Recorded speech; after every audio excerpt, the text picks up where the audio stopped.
Welcome to Flat Earth Debate, Uncut and After Show. I'm your host Nathan Oakley, and if you are new to this channel, or you've not done so already, then be sure to subscribe, hit the bell notification icon and join button if you'd like to become a Nathan Oakley 1980 channel member and keep up to date with the Flat Earth Debate. If you would like to support the channel, there is a super chat that runs alongside each of these shows while they premiere, and there's also a PayPal, Patreon and crypto link in the info box below the video. Also below this video you can get £50 for swapping your UK electricity supplier to Octopus Energy, and this is of particular note if you drive an electric vehicle. Speaking of patrons, I'm going to do a quick shout out to all of you who do support me on Patreon. So a massive shout out of thanks and appreciation to Fibre Oats, Bogey, Michael Kahn, Sarah Griffiths, Rob H, Ben White, Maximum Gravy, John Kays, Tommy Swagnuts, Patrick Gunnels, Banter, Will Brax, Mel B Styles, Troy Shuker, Bose Nail, Maris, Hairy Blade, Mobile Max 777, Neo the One, Lost Cat FE, Rob W, Open Minded, Reese Pound, Del West Watson, Muted, Maria Neelands, Unbelievable Productions, Blue Ridge Ranger, The Real Gabster, Liam Nedrick Jr., Abraham Mohammed, Adrian Quintana, Skeptic936, Life is Short, and Texas Mike, and David Wayne Foster. So another massive thank you to all of you for supporting me on Patreon. Now I will hand over to whoever is in Discord and Google so you can enjoy their dulcet tones while I set up for today's live show. Steve A. Hey, Neil. Kind of quiet. Let's go. Neil and Harp should get together. They love talking about football. Yeah, I got counting down the days. Today's Thursday. I gotta get through today. I gotta get through tomorrow, and I gotta get through Saturday, and then it's Championship Sunday. Is that real? It's real to Wait me. a second, Steve. Don't ruin it for Neil. It's real to me, and I'll tell you why. Because I sit there and I tell my sons how the game is going to unfold, and then when I get done, I say I know football.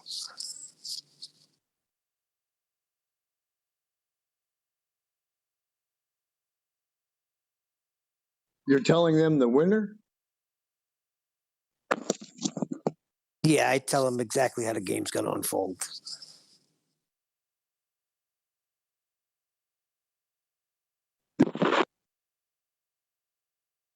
Yeah, they really turned it into a entertainment show. Yeah, it's like the WWE now because, listen, with 13 seconds left, you go into a whole different type defense than what you've been playing the whole day. You go into a prevent style defense and let the guy march right down in 2 plays and get a field goal to tie it. Come on. All they had to do after Buffalo took the lead, all they had to do was squib kick it straight down the middle of the field, take another 4 seconds off the clock, and they don't do that? Come on. I'm sitting at home and I know to do that.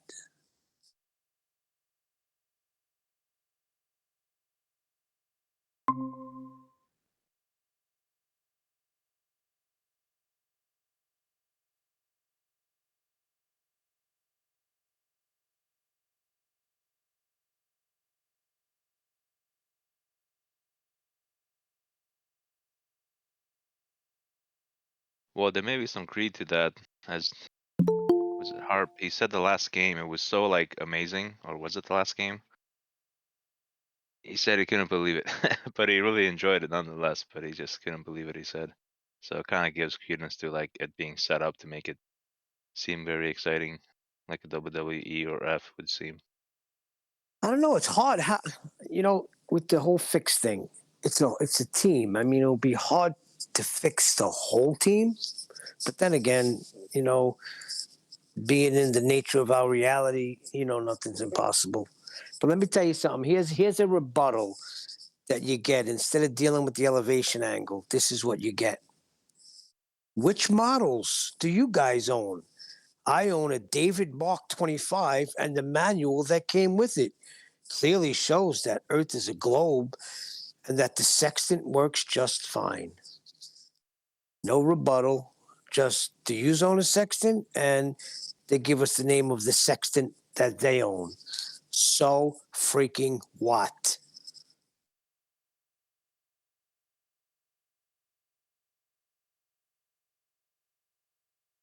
I had one guy telling me he didn't need the horizon. You just have to look at the luminary, and the sextant automatically tells you the angle, and you don't have to drop it down through the horizon mirror.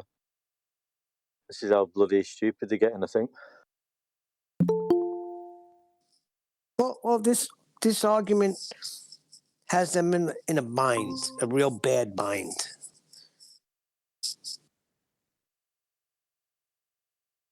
Did you hear what I said, 10th? I just got on. I had trouble getting on. The last thing I heard was bad bind. Okay. Which models, referring to the sextant? I own a Davis Mark 25, and the manual that came with it clearly shows that the Earth is a globe and that the sextant works just fine. Yeah, that's the manual I sent to Brian that he displayed. They just have an orthographic drawing of a circle that they call the Earth, and their measurements are always coming from the center of that two-dimensional circle, but they say it's the Earth. But we all know that you never take a sextant sight from the middle of anything. You take it from the surface of the Earth that you live on. So they're fooled by pictures. So that's why Nathan said everything below this line is not true. Their argument with that about the sextant would be the same as saying, because I own a drill, right? Drilling holes into people's heads releases the demons. Look, you can see steam come out when it's cold out. It's just they're not answering the question, and like 10 said, they're willfully being deceived right now. Well, Nathan, you there? Or are you getting coffee? Coffee. All right.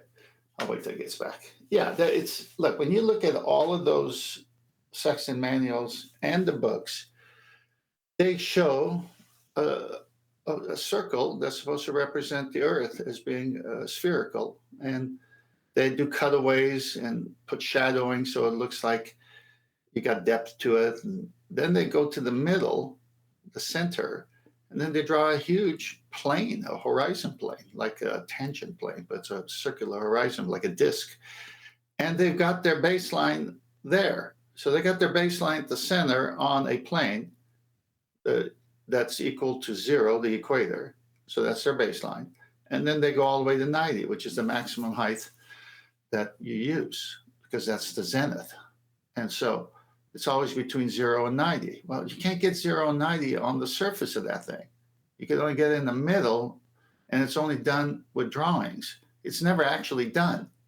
So they first measure the Earth flat, then they take that measurement and say it's coming from there, and there is the center, which is flat all the way to the edge to the equator. So they need a baseline, a flat baseline, to even get the angle. Yeah, they're willfully ignoring all of that, like as if they could get to the center of the Earth. Come on now. Yeah. Sounds like they're getting brainwashed with the pictures in the book rather than studying how to That's actually use it and what's required. They're not critically thinking. You're right. No, that's it. That's what I've been trying to share all this time. But you said it again. Say it again. They're getting brainwashed. Why? Because they're getting brainwashed with the pictures that they're looking at and not looking into how the instrument's actually used and what's needed to use the instrument. Yes, perfect summary. And that's why when I first came out, I said a sextant is an angle measuring device. Now let's look and see what an angle is. And you can't go outside of those. You can't make the sextant drill a hole in someone's head. You need a drill. You can't make the sextant do something that it can't do. And you can't make an angle, not an angle. So once you have that, then them using the sextant and saying they do it from a curved adjacent falls apart. Remember, I used to say, It can't work on a globe because it can't work on a curved baseline. Huey summed it up nicely with the question. It's the same thing, but it's put out better, if you follow. Yeah, it's an elevation angle. Yeah, an elevation Exactly. angle is an elevation from horizontal. So end game. Correct. And that's the other thing. Horizontal to them is their sensible horizon, or sometimes called the astronomical horizon. You remember they have all these horizons? Well, what they're saying is, if I look straight out with my eyes with the sextant eyepiece there, I need a baseline. That's my horizontal. That's my sensible horizon or astronomical horizon. It's in the air. Okay, well, this is why you do dip correction when you're at sea. You do dip correction at sea because you're 14 feet above the water, let's say, and you need a baseline. Well, you do the dip correction and all the other corrections, and it gives you that baseline as if you took the sighting from the surface of the water. Now, you can say that your eye line is horizontal because you have a parallel baseline on the water that you're using to give you that other one with your eye line. It's very difficult at sea when there's nothing to allow you to show vertical, your zenith, your plumb. How do you get a plumb at sea? The thing's rocking and going. So you use the only thing at sea that's stable. What's that? The horizon. Okay, but you're above the horizon because you're above sea level. So you bring it down to sea level. Now you got your baseline and a 90. Now you could use that sea level as your horizontal to your eye line. So basically, in their drawings, we show this. They have the dotted line for the sea level, and then they got the straight line coming out of the eye, and it's parallel. And that's why the sextant trap worked. Because why do you do dip correction to get a horizontal eye line at sea, but you don't do it with the bubble sextant or the artificial horizon? Because both are artificial horizons. It's a bubble horizon and the artificial horizon with the pan of Mercury. Why? Because you've already established horizontal. It was so good. They fell in for it. Hook, line, and sinker. That's right. Reel them in. They established a baseline, so they don't need to do dip. But at sea, you need to establish that baseline. So you got to do dip. Who's flat Earth? Some of them are saying, like I said before, like one of them's telling me he doesn't need the horizon, and just just shows that they don't know how to use the instrument. They think by sighting the sun through the sextant, that automatically gives them the angle, and they don't have to bring it down through the horizon mirror to the horizon to get the angle.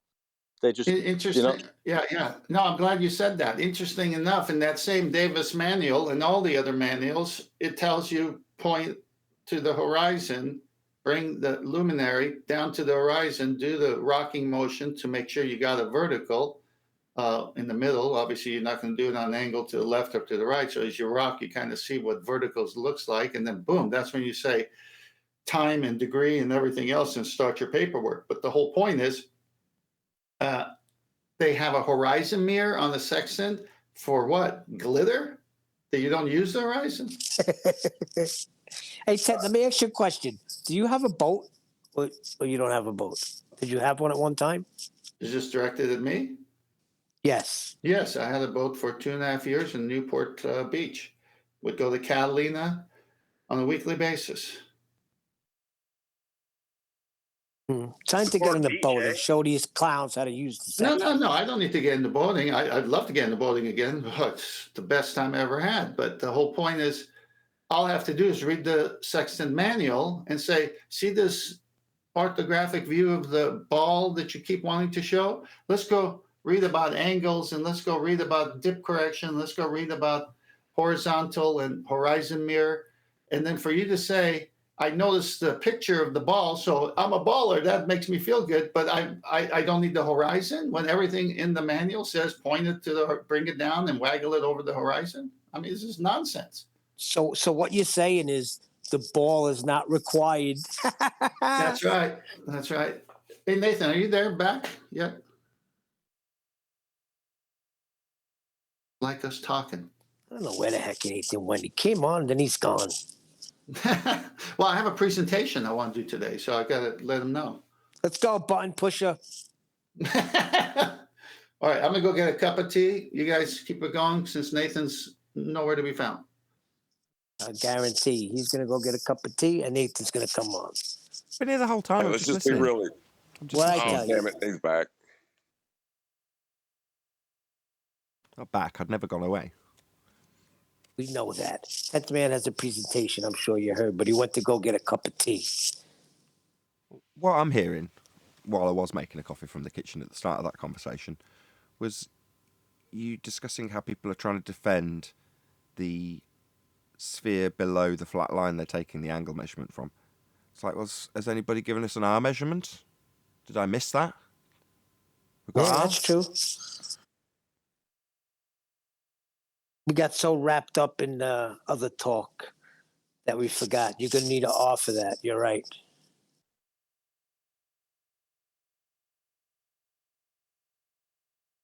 Right. And when you point that out, they'll suddenly realise they can't get it and lie about needing it.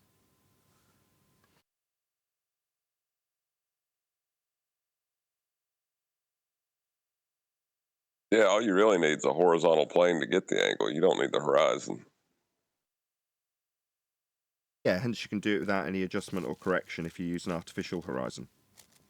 You just need the horizontal plane. That's all you need.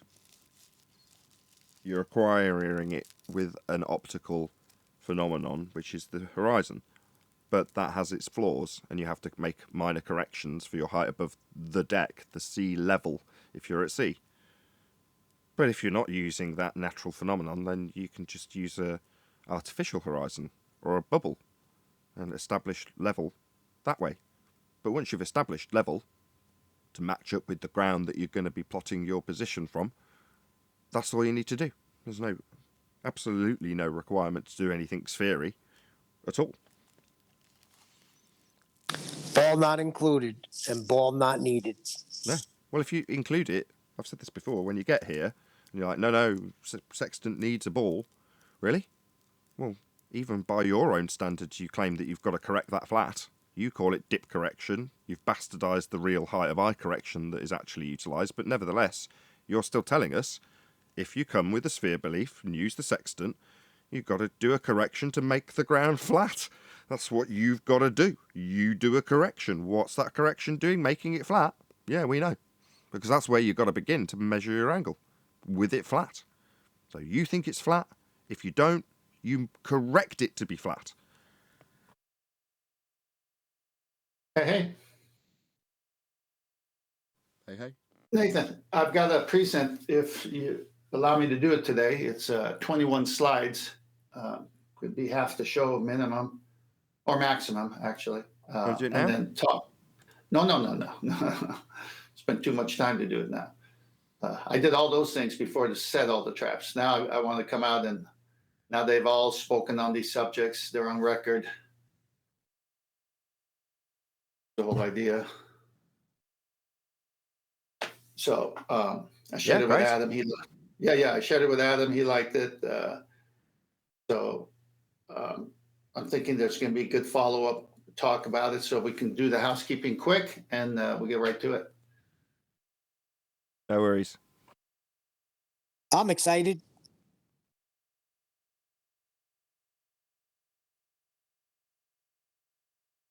Yeah, so am I. They keep saying things that go against their own books. Everything I've ever shown, every citation I've ever put up comes from heliocentric sextant viewpoint. I like how you assume that I'm not here when I've got to let you in. No, I'm having fun with you. Are you kidding me? Of course you let me in. Yeah, then you go make coffee, so you're not here.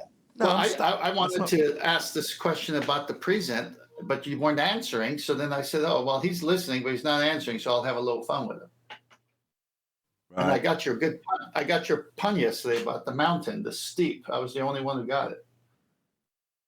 We all missed that guy's pun with the urine. I heard it yesterday.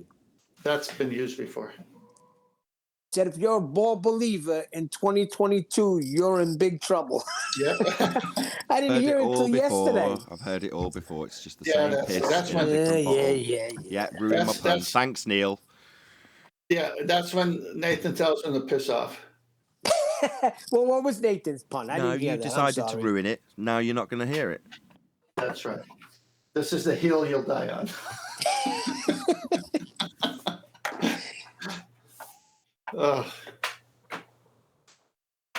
So, hey, Adam.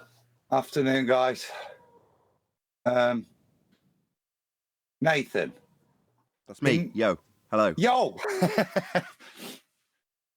We in town for chatting last night, and I know he's got a presentation to do. There's a little bit, I talked about Q and Fee, gave him a shout out, and he was going to do space celestial navigation. The first couple of minutes or maybe 2 minutes worth of his video is either worth playing. It's an old information video, or worth me maybe just going through what it claims is going off doing space celestial navigation. Yeah, if you can do that, just to be on the safe side, if you can present That's it and scan through it, that'd be brilliant. Yeah. Right.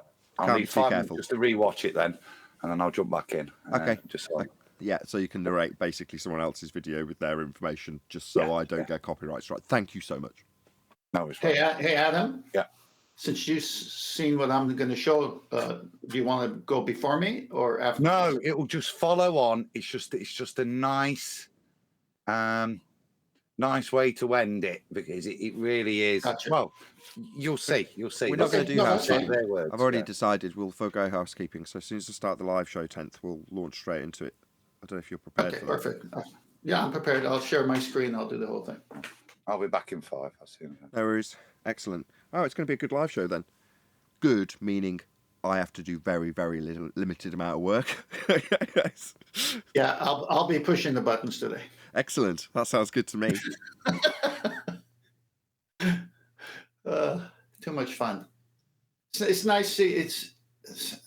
When I wake up early in the morning, it's tough to get in that daily routine that early. So, when you prepare something to show, you're already amped up to share it. So I'm a little bit more. My voice is a little bit more. It's not slow. I'm not groggy. So other days I come on the show. Good morning. Released a video about my ceiling. Not going to be not going to be a viral video or anything. But by the same token, do you remember me saying that I'd sold a load of broken amps? Yeah. Well, I just reinvested the money back into acoustic treatment, as I do. Yeah, I saw the video this morning, and makes the world's best kids room. That's for sure. I don't know about that. I mean, it's I do. one of the conditions that I sort of set out for myself or discussed with my wife was that I wouldn't encroach on any of the actual usable space in the room. So if you look around, you're like, it looks weird. You're like, yeah, it does. It's not aesthetically pleasing. It's ugly, in fact. But what I've achieved in terms of what it does, its acoustic treatment, is excellent. I'm delighted, in fact. And in terms of the where of where it is, it's not interfering with anywhere that the kids are moving around. So the big chunkiest stuff is well out of the way. The biggest surface area is the ceiling. They can't touch it. And the rest of the stuff is thin enough to be behind things that were already in situ against the walls.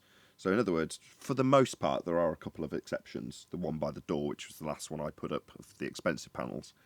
With the exception of that one, in fact, none of them are really in reach of the kids.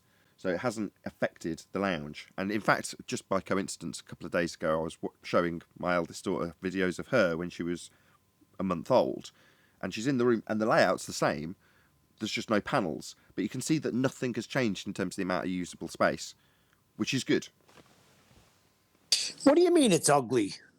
No, it looks good, Nathan. It looks real good. The video I saw today. But when I said it was the world's best kids room, is because in that room, your kids' hearing is going to be so acutely set that when they go anywhere else, they're going to say, "Daddy, how come?" I see what you mean. Yes, it's a good room to. It's very relaxing because I've put loads of wood on all of the panels, so that it's not just a dead, what do they call it, an anechoic chamber. Well, because it's got wood on all of the panels, it reflects the sound back into the room to a certain degree, just broken up, so it's not causing reverberation, but by the same token, you can still hear yourself in the room. And that's the battle, really. It's the battle between getting rid of the sound of the room so it doesn't enter the mic, or doesn't enter my ears when I'm listening to you, monitoring you, and keeping enough of the room sound so that it doesn't sound disorientating, which I've been in many, many studios that are just treated with soft stuff everywhere, basically. And it's slightly unnerving. It's really hard to describe. Slightly claustrophobic feeling, slightly uncomfortable, uneasy feeling. And you kind of want to get out. And it's not like that at all in here. It's very relaxing, to the point where my kids will fall asleep in here, which is a testament to it. Same with my wife. Yeah, very nice. So how's it watching movies and all that now? I haven't really done it. So my wife I'm not that into movies anymore. I've got to be honest. Since space went away, I've just been... Okay, well, sound and like music then. It sounds wonderful. That sort of thing you rate on speech intelligibility, which is all I'm going on for what I use it for, which is listening to you. Being able to clearly hear what's actually said is the main purpose in that respect. But for my wife, when she's watching a movie, she can hear everything. So if you go around to someone's house and they're like constantly turning the centre channel up and you still can't really hear what they're saying, it's not because it's not loud enough, it's because it's bouncing around the room and you just can't make out what they're saying. Like if you're in a massive church, you can't quite hear the sermon. Well, that's just because it's bouncing around in this horrible acoustics and you just can't make out 3 or 4 in every 10 words. Well, it's the antithesis of that here. You can hear everything really clearly, which is the whole point. Yeah. Nice. That's good, because I've had to turn the center channel up at times. I have to do it all the time.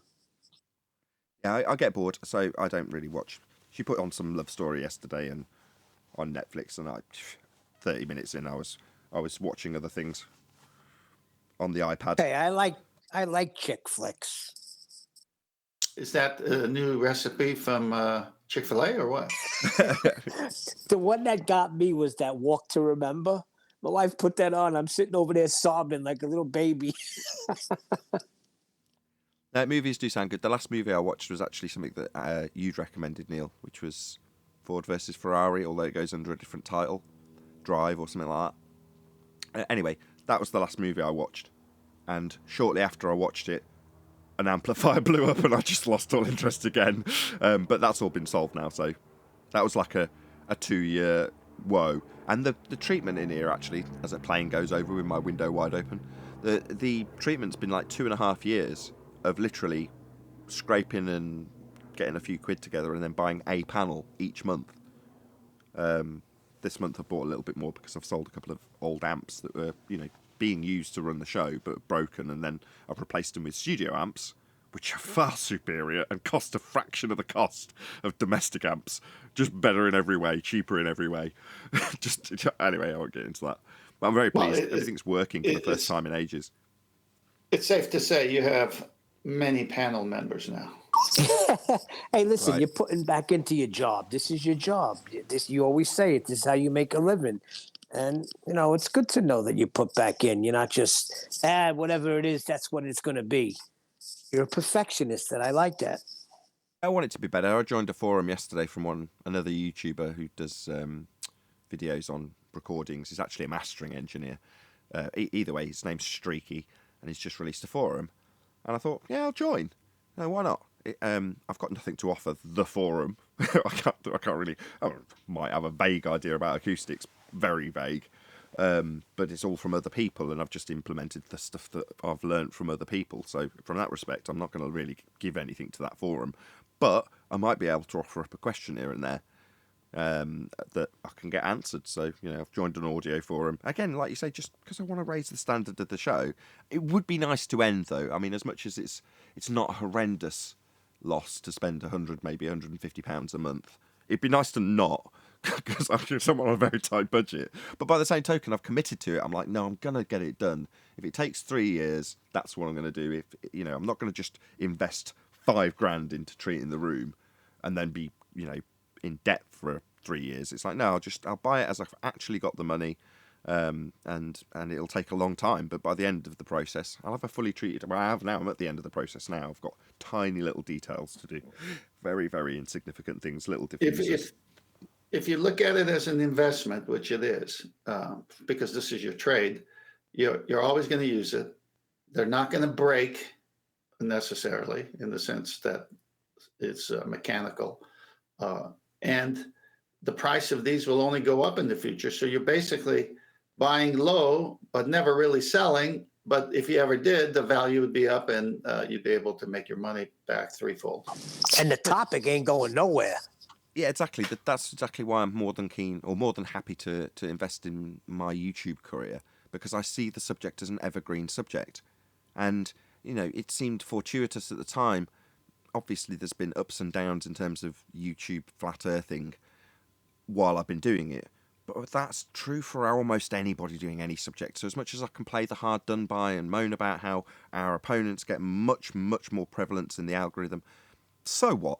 If I was making computer videos, I'd be moaning about the fact that there's massive YouTubers with millions of subscribers that I'm up against. Well, I don't have that, right? I don't have that competition. Even in my anti-flat earth, people that I could moan about having the prevalence in the YouTube searches that I don't. So what? You know, it's why moan when you could just get on with it? You know, just do it. Nathan, I'm going to share my screen now before the show, just make sure everything's working. Sure. Okay.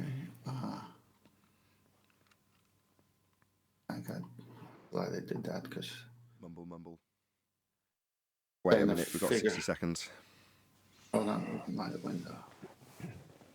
Share now. So if you're watching, enjoy the dead air while 10th kills the conversation. I was gonna say my son showed me a video on that this guy, Professor Dave, answers Bob.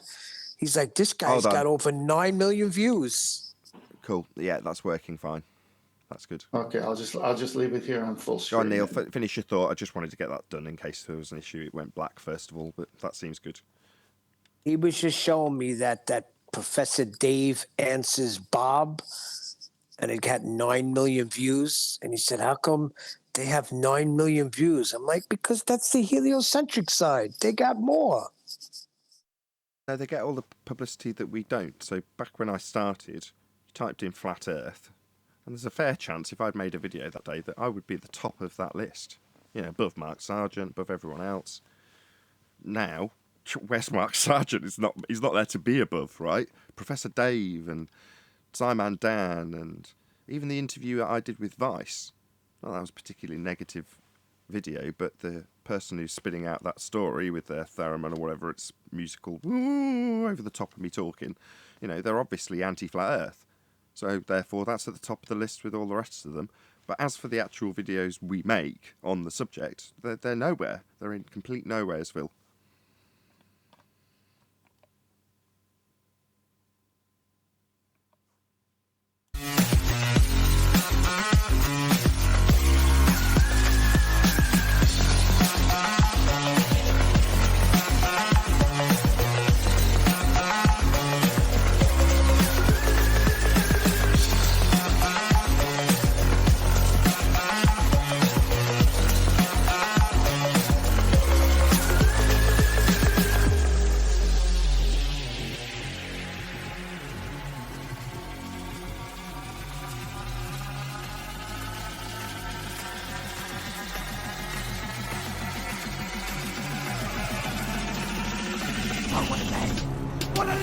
Welcome to Flat Earth Debate Live. I'm your host, Nathan Oakley, and if you are new to this channel, or you've not done so already, then be sure to subscribe, hit the bell notification icon and join button if you'd like to become a Nathan Oakley 1980 channel member and keep up to date with the Flat Earth Debate. If you would like to support the channel, there is a super chat that runs alongside each of these shows while they are live, and there's also a PayPal, Patreon and crypto link in the info box below the video.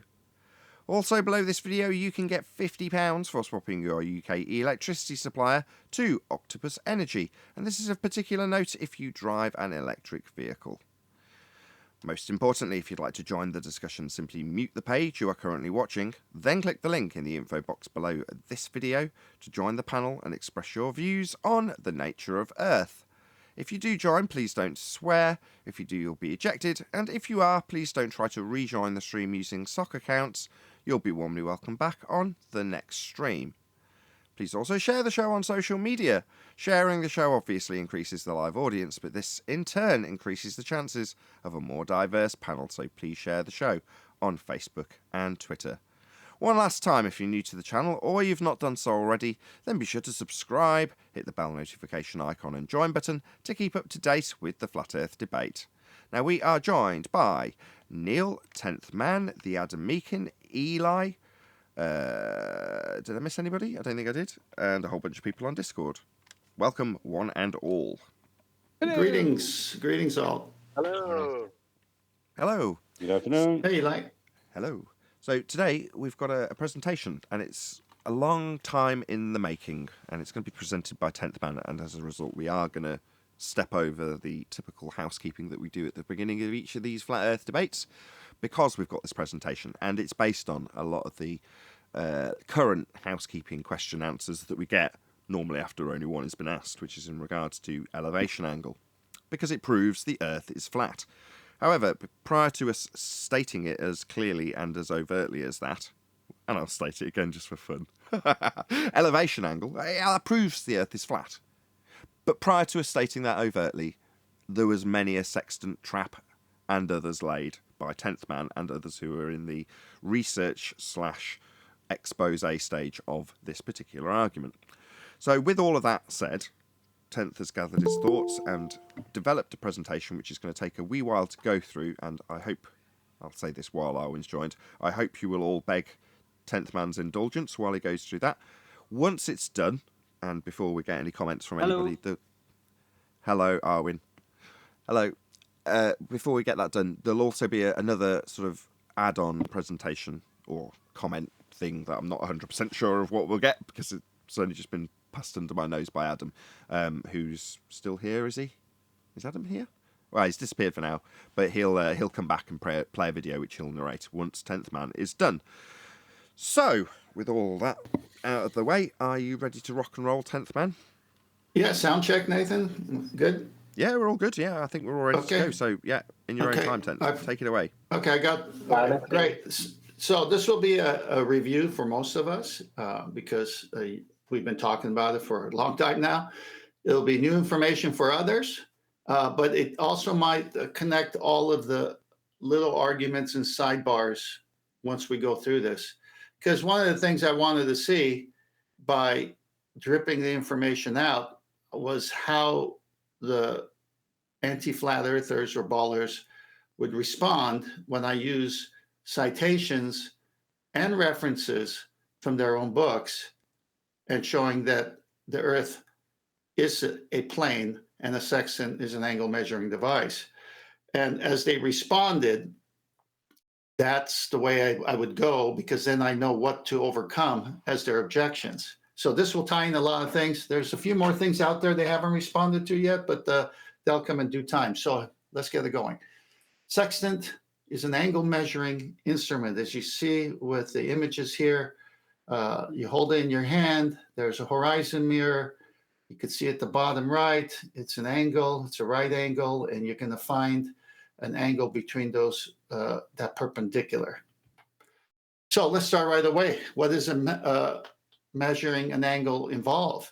Okay, so number one, identify a vertex. So what's a vertex? Where two lines meet. So that would be O. The second step is place the center of the protractor on the vertex, as seen here. Okay, and then the third step, align the protractor's baseline along OY and note the degree. This is how you measure angles. No one's ever going to change this structure here.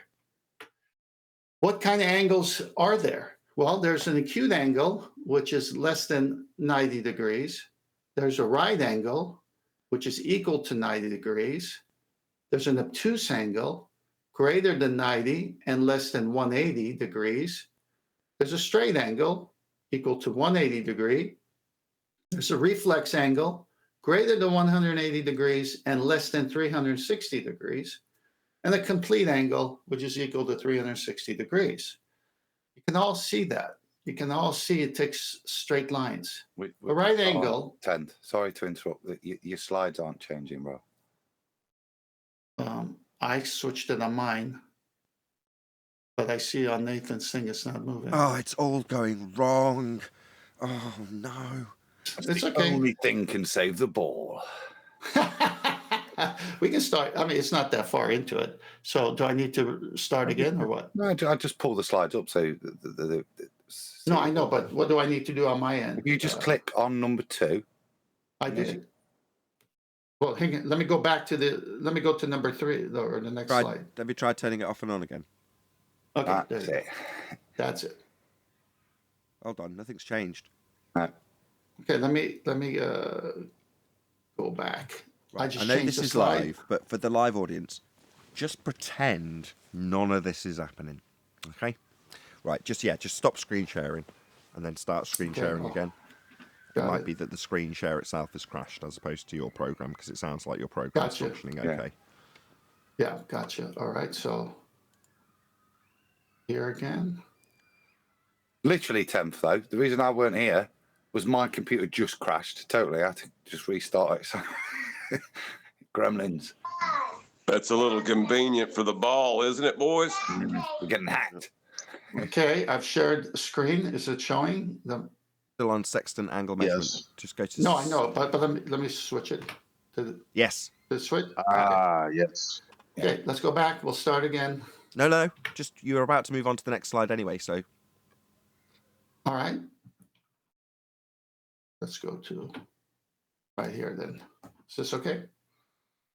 Looking good, right? Just for the audience. We're back in the room. Okay. All right. So we just reviewed. We had a little technical difficulty, but you saw what I did here, sharing what angles are. Moving on to types of angles. This was the last slide. So you see the acute angle, the right angle, the obtuse angle, the straight angle, the reflex angle, the complete angle. Is your screen? I'm looking at my iPad. I don't see it changing. Don't worry about that. It's all good. Okay, perfect. All right. So a sextant is an extremely precise protractor. It's used to measure the angle between the horizon and the heavenly body. I'm going to go back a slide. So you can see here, it works with a right angle, because this would be the highest point in the sky, the zenith, and this would be your baseline. And it's always a right angle, and the angle is somewhere between 0 and 90, as you're going to see here soon. So you need a horizon. You just saw how a protractor works. It's the same principle for the sextant. What does a sextant measure? A sextant is a navigational instrument used to measure angles. In celestial navigation, it measures the angle between the horizon and the celestial body, star or a planet. If you use it horizontally, it can measure the angle between two terrestrial objects, lighthouse, spire, or pier. The sextant is a navigational tool that measures elevation using angular distances. You can use a sextant to determine the altitude in the sky of the sun, moon, or other celestial bodies relative to the horizon. Okay, so when people say you don't need a horizon, you do need some kind of horizon, whether artificial or real, you need it. Here's a star zenith. Okay, so it would be directly underneath. Here's your baseline, and here's the vertex. And here's you with the sextant. And there's your elevation, altitude, angle, one and the same, basically. Okay, what is zenith distance? Zenith distance of a body is its angular distance from the observer's zenith. So let me pause here. So this is the observer holding the sextant, and directly above him or her is the 90, the plumb. We've still got the same thing. Yeah. You 10th. Yeah. Quickly in Skype, just send over that file to me, and I'll do your sharing for you. And you just have to tell me when to change the slide. Okay. Let me. Okay. Again, for the audience, none of this is happening. This is actually really slick. Just look into my eyes. Don't look around the eyes. Just look into the eyes. All right, None I'm of gonna this is stop happening. sharing. Oh, there we go. No, it seems to have jumped now. Okay, you know what? Why do I have? This is baller black magic, I'm telling you. It is. Shadow banning. Okay, you want me to reboot? Adam, you want me to reboot and do it again? Because something's wrong here. If I reboot, I'm sure it's going to work. We'll send it. I'm counting this as evidence of Earth curve. I am too. I mean, basically, you're proving the Earth is a sphere with this nonsense, you know. Let me try to reboot and come back, just because I can control the movement, and it'll be a nice presentation. And then I'll send it to Adam. Okay, yeah, you drop out, reboot if that's what you think will solve the problem. Probably won't, but we'll do that. Sorry, That's apologize. Okay. We'll rattle our way through housekeeping. Any evidence of a physical geometric sphere edge horizon, formerly known as Earth curve? Just seen it. You just saw it in the incompetence of a presentation.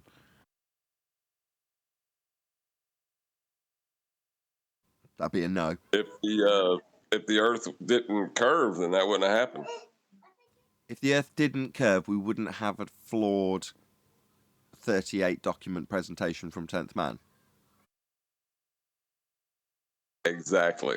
It's one of the better arguments I've heard this year, actually. That I'll agree. That is one of the better arguments of 2022.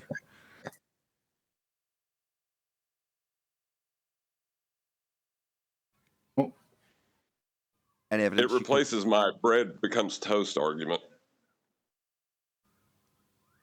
Okay. Any evidence you can have a curved adjacent whilst acquiring an elevation angle? Yeah, this will come to that video. Maybe I should play that. I'm down with that. Yeah. I'll just share now. So the other day I gave Q and Fee a shout out. Bring it up now, Nathan. I'll make it big as well. I just want to reference. He goes through a lot of stuff. He does within this video. He does a lot of 3D CAD,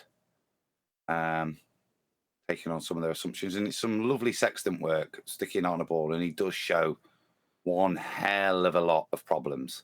Okay, in terms of time and date, etc., etc., and where these things, if they're on a ball, are actually pointing to. They're not pointing to the same thing. But like I say, shout out the video.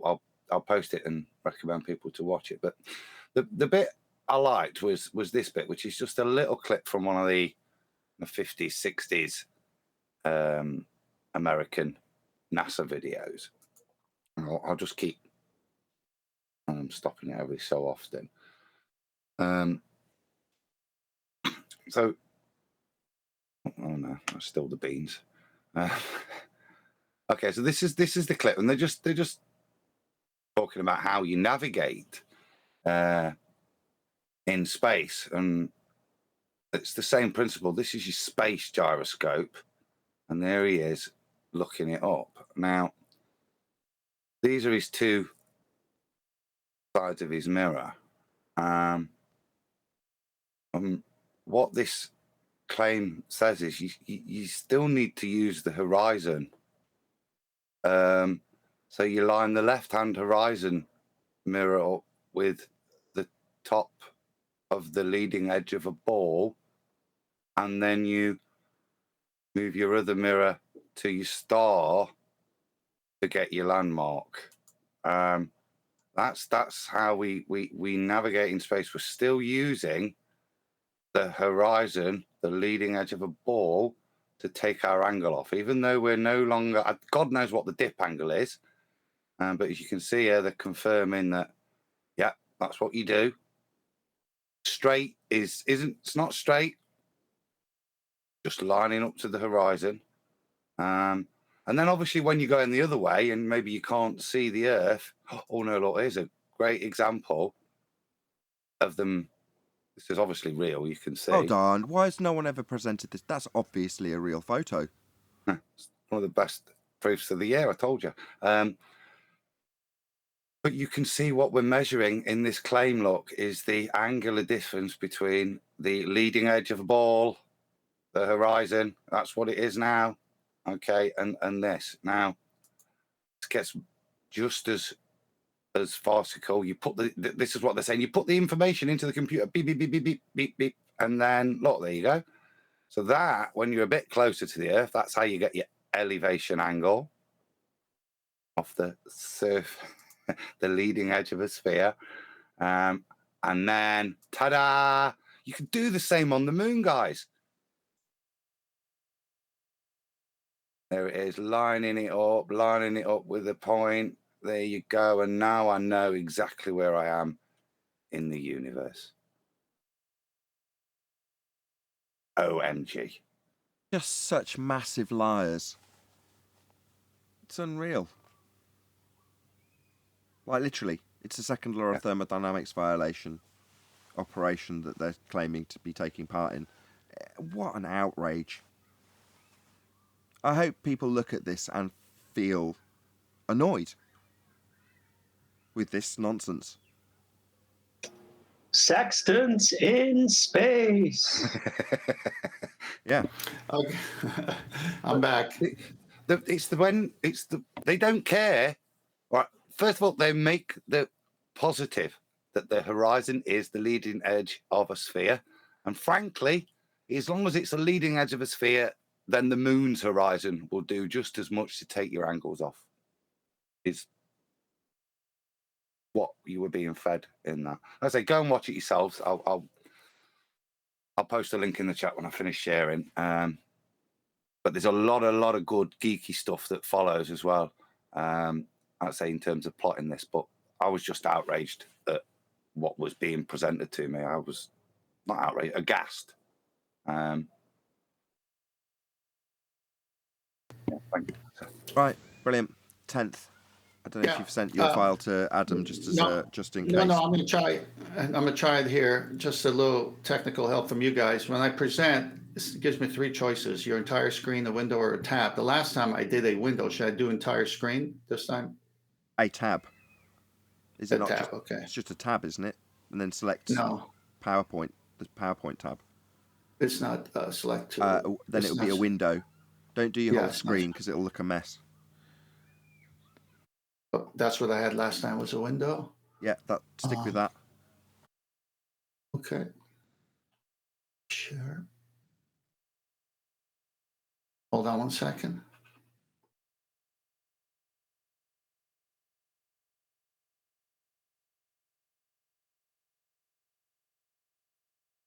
We're holding. I know. I'm trying to get the. Okay, so I've got. No pressure.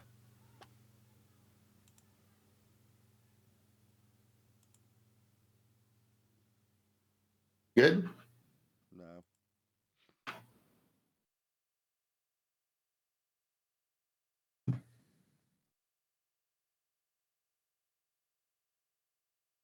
I'm seeing a white screen. White screen. Just try once more to stop sharing and start sharing. Oh no, he's dropped. Oh, it's comedy of errors now. I'll get him to send it, mate. I think. He'll come back. We'll get there again. Once he's back, if we just do a quick test to see if it functions, and then we'll go through the whole thing from the start. So how are you, Adam? You good? Yeah. Jolly good. Hold on, he's back. Go ahead, 10th. Let's just see if we can get you to share that window again.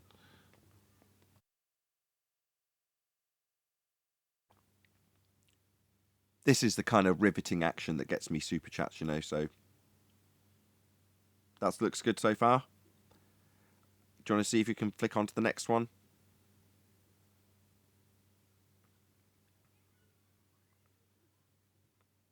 Also, we can't hear a word you're saying, 10th. So you must be on mute.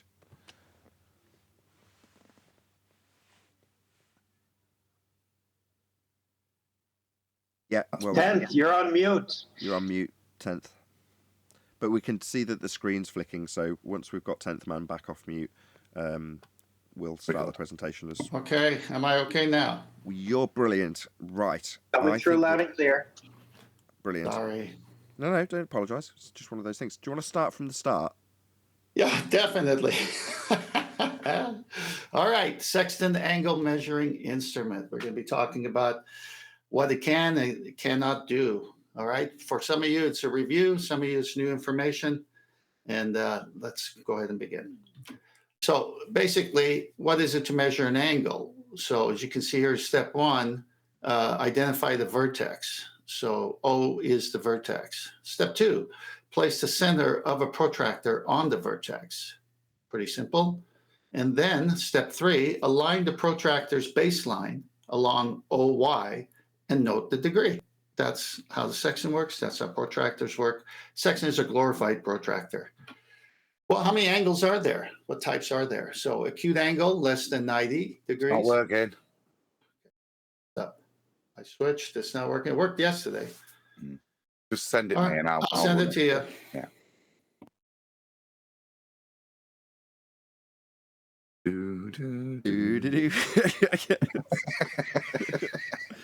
There you go. It's changed now. It's just it's on a slight delay.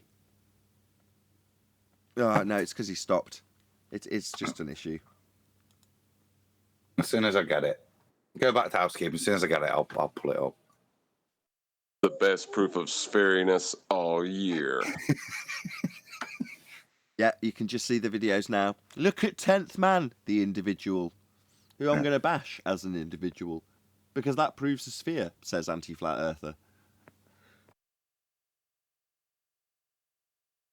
Well, it's obvious that he wouldn't have those screen sharing problems with his computer if it wasn't a sphere. Logically, it follows. Logically, he wouldn't have a computer at all if it wasn't for the sphere, obviously. No. He must have just, as he was improvising the presentation, while he was doing it, he stumbled upon this terrible, terrible fact that actually disproves the entire flat Earth. So he's just trying to mock it up right now, right? To scurry away from that. That's the reason. Your mic's gone terrible. Have you switched mics accidentally? Nope. Where's 10th? Okay, I don't know what's going on there. I'll just log back in. Okay, this is possibly the greatest live show I've had all year. I mean, I'm having trouble copying this thing. Let me get to Adam personally on the call. I'll speak to you in Skype. I'm going to hang up on link 10. Okay. Hello, how's my sound now? Much better. Much better. All right. Important stuff. So I'm really glad we didn't go through housekeeping, because obviously what with that developing conversations left, right and centre. This is really good. 113 people watching us experience technical issues with this presentation. But that's life, people. Can't all be riveting shows. Sometimes you're going to have technical issues. Here, I'm back. Are you there? I'm here. I didn't go anywhere. I'm live. I'm broadcasting to over 100 people. Hello. Can you hear me now? No, let's do this. No, we can hear you, 10. No, I'm trying to do this with Adam. Why am I on a live show? I'm trying to have him show me how to send this to him. Oh, he's disappeared to go to Skype to have a conversation with you on Skype, I believe. Yeah, not me. Not you, John. There we go. So we've lost half the panel during the live show. They're discussing the technical issues during the live show on a completely different platform. That would be Skype. So happy days. I mean, things couldn't really be going any better. I mean, this is ace. And therefore, it's a sphere. Sorry, gentlemen. I mean, what you've been hinting at, John, is that we don't actually get any sphere proofs. That much is absolutely true. But what we do get is personal attacks. All day, every day. Say again? I said all day, every day. It's all they got anymore. Yeah, attack the individual. No offense. I remember at one point in time. Go ahead. I was going to say, I remember at one point in time, they used to claim they had measurements of this shit. And before that, they used to claim they had science.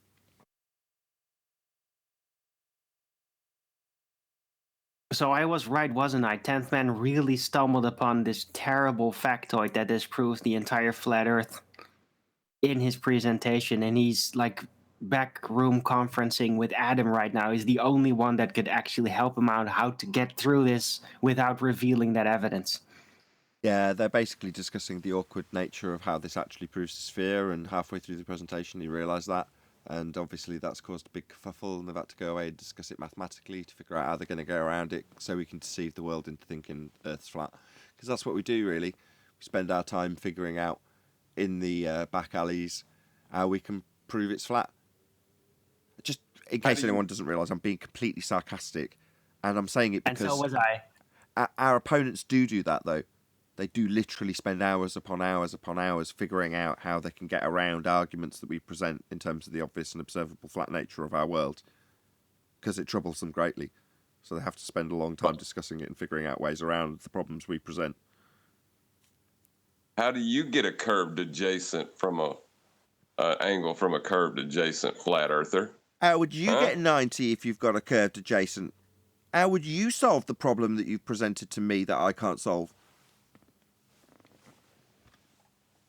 Yeah, but they overlook that there really isn't any problem at all, because there's just terrestrial refraction, which makes it look perfectly flat, and that's really what you need when operating an optical tool, you know?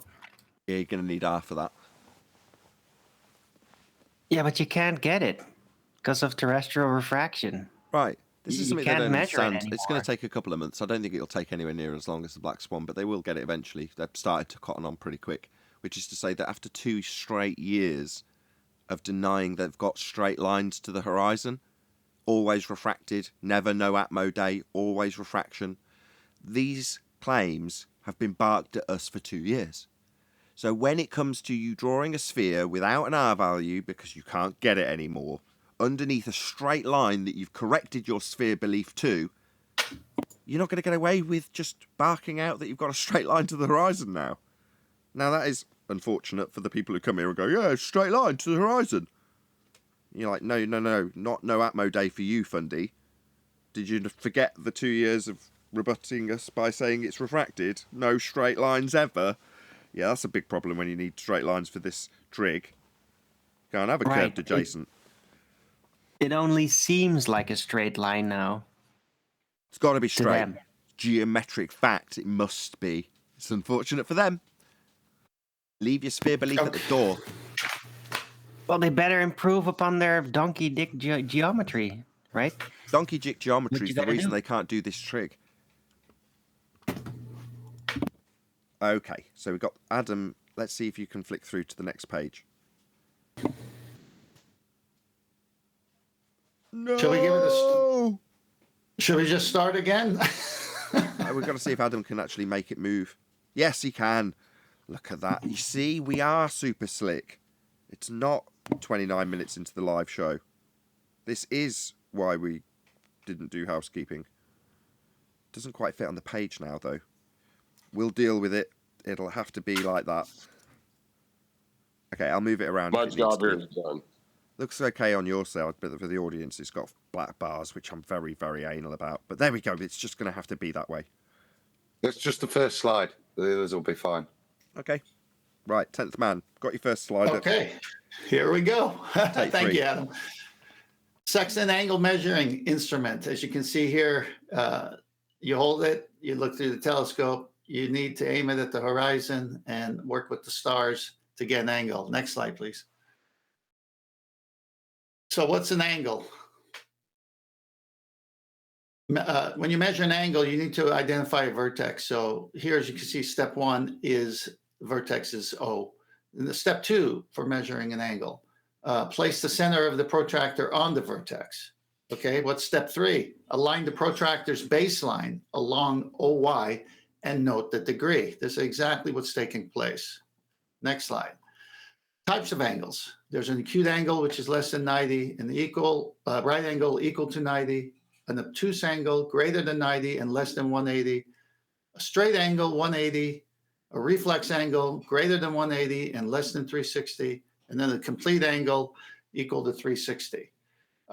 Right angle to the right here, the angle that exactly measures 90 degrees is a right angle. So when we hear and talk about sextant and take your 90, minus from 90, subtract from 90, it has to be a right angle because it's got the 90. Okay, it's pretty obvious. It is also considered as half a straight angle, as half of 180 makes a right angle.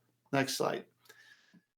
A sextant is an extremely precise protractor used to measure the angle between the horizon and the heavenly body. So as you can see, if Adam points up to that star, that's at 90, and then the horizon, there's your right angle. It's just very simple. Next slide. What does a sextant measure? A sextant is a navigational instrument used to measure angles. In celestial navigation, it measures the angle between the horizon and the celestial body, star or a planet. Used horizontally, it can measure the angle between two terrestrial objects, say a lighthouse, spire, or a pier. Next slide, please. A sextant is a navigational tool that measures elevation using angular distances. You can use a sextant to determine the altitude in the sky of the sun, moon, or other celestial bodies relative to the horizon. As you can see here in the picture, the observer is right there where the vertex would be. So he's got a GP.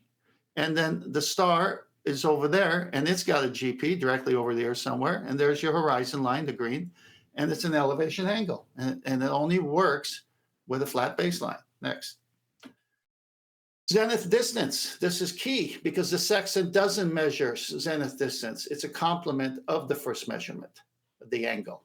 Zenith distance of a body is the angular distance from the observer's zenith. So you see, it's the angular distance from your zenith. It's the complement of the body's altitude. When the altitude is found by measurement with the sextant, the corresponding measured zenith distance becomes available. As you can see there with the blue dotted line. That is the radius from the GP of the sun or star to you. That is in nautical miles. Next slide. Altitude, height observed, is the observed height of the star or sun and how co-altitude, 90 degrees minus height observed, the elevation angle, is the complement of the measured altitude, also known as the zenith distance. Co-altitude equals 90 degrees minus the observed height of the sighted star. Whenever you hear them squeal when we say 90, this is why. So now you've got the first part already measured. Now I'm just highlighting this, the second part, the complement, the angle, the co-altitude, the zenith distance. Next. Altitude or elevation, the angle the object makes with the horizon. Objects that seem to touch the horizon have an altitude of 0 degrees, while those straight above you are 90 degrees. The zenith distance is 90 degrees minus the body's altitude above the horizon, the complement of the altitude, and hence is also known as co-altitude. I took the liberty to take another image where they have 3 circles of equal altitudes, and each of them would be different radiuses from the GP of the star 1, star 2, star 3 to the observer. But it's pretty obvious that when I do that drawing of the complement, the zenith angle, the distance with the dotted line, that is what you're looking for after you get the elevation angle.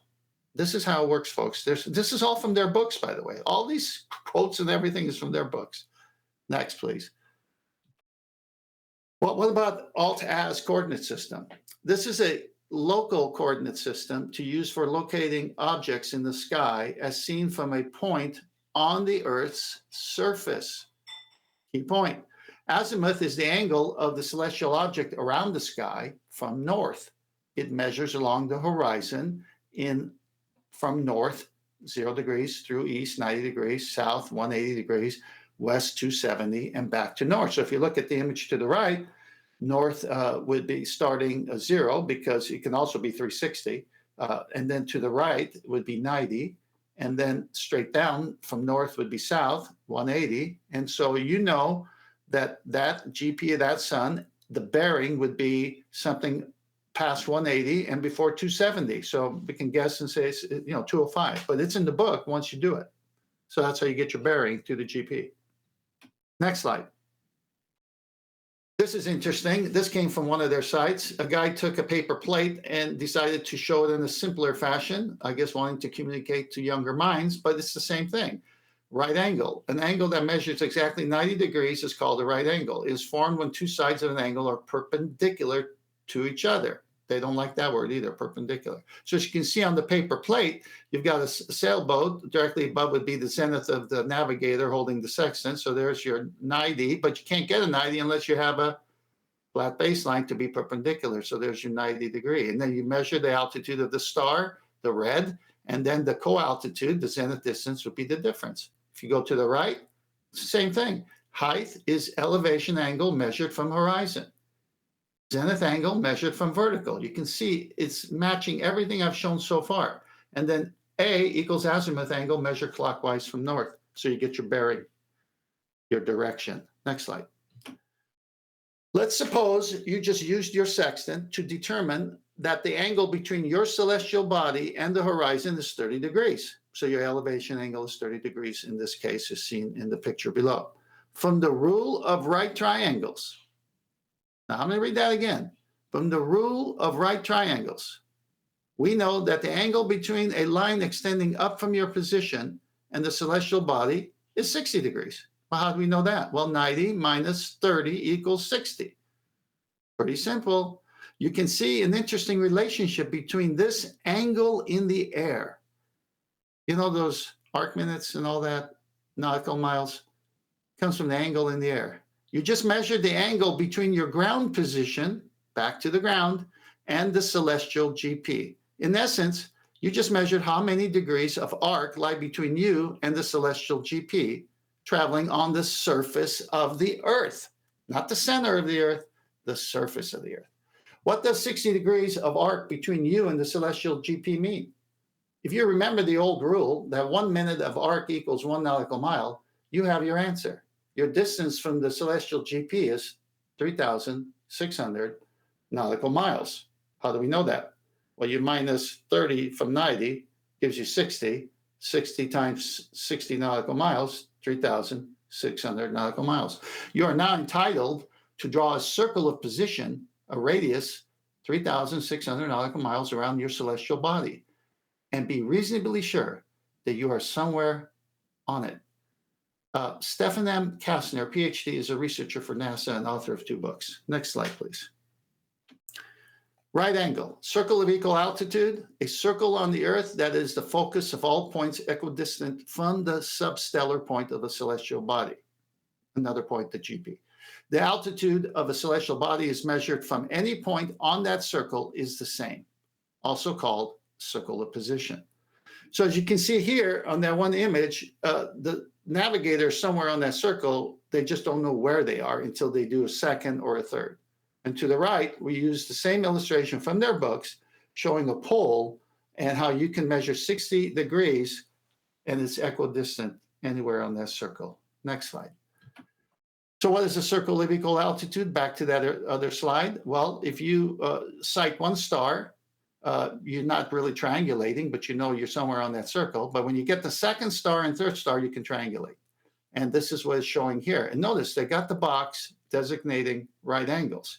This is from baller site, not flat earth sextant sites. This is their drawing. This is what they're telling you is happening. And then we know what the zenith distance is the complement of each of those altitude measurements. Next. It looks like this. So if you shot 2 stars, you'd have the subpoint or the GP of the moon and the sun right there. And where the cross is where you are. Now, you know that you took off from Spain and you're somewhere near the coast of Morocco. So it wouldn't be the one in Brazil because of your dead reckoning the day before. So now you know exactly where you are in relationship to everything.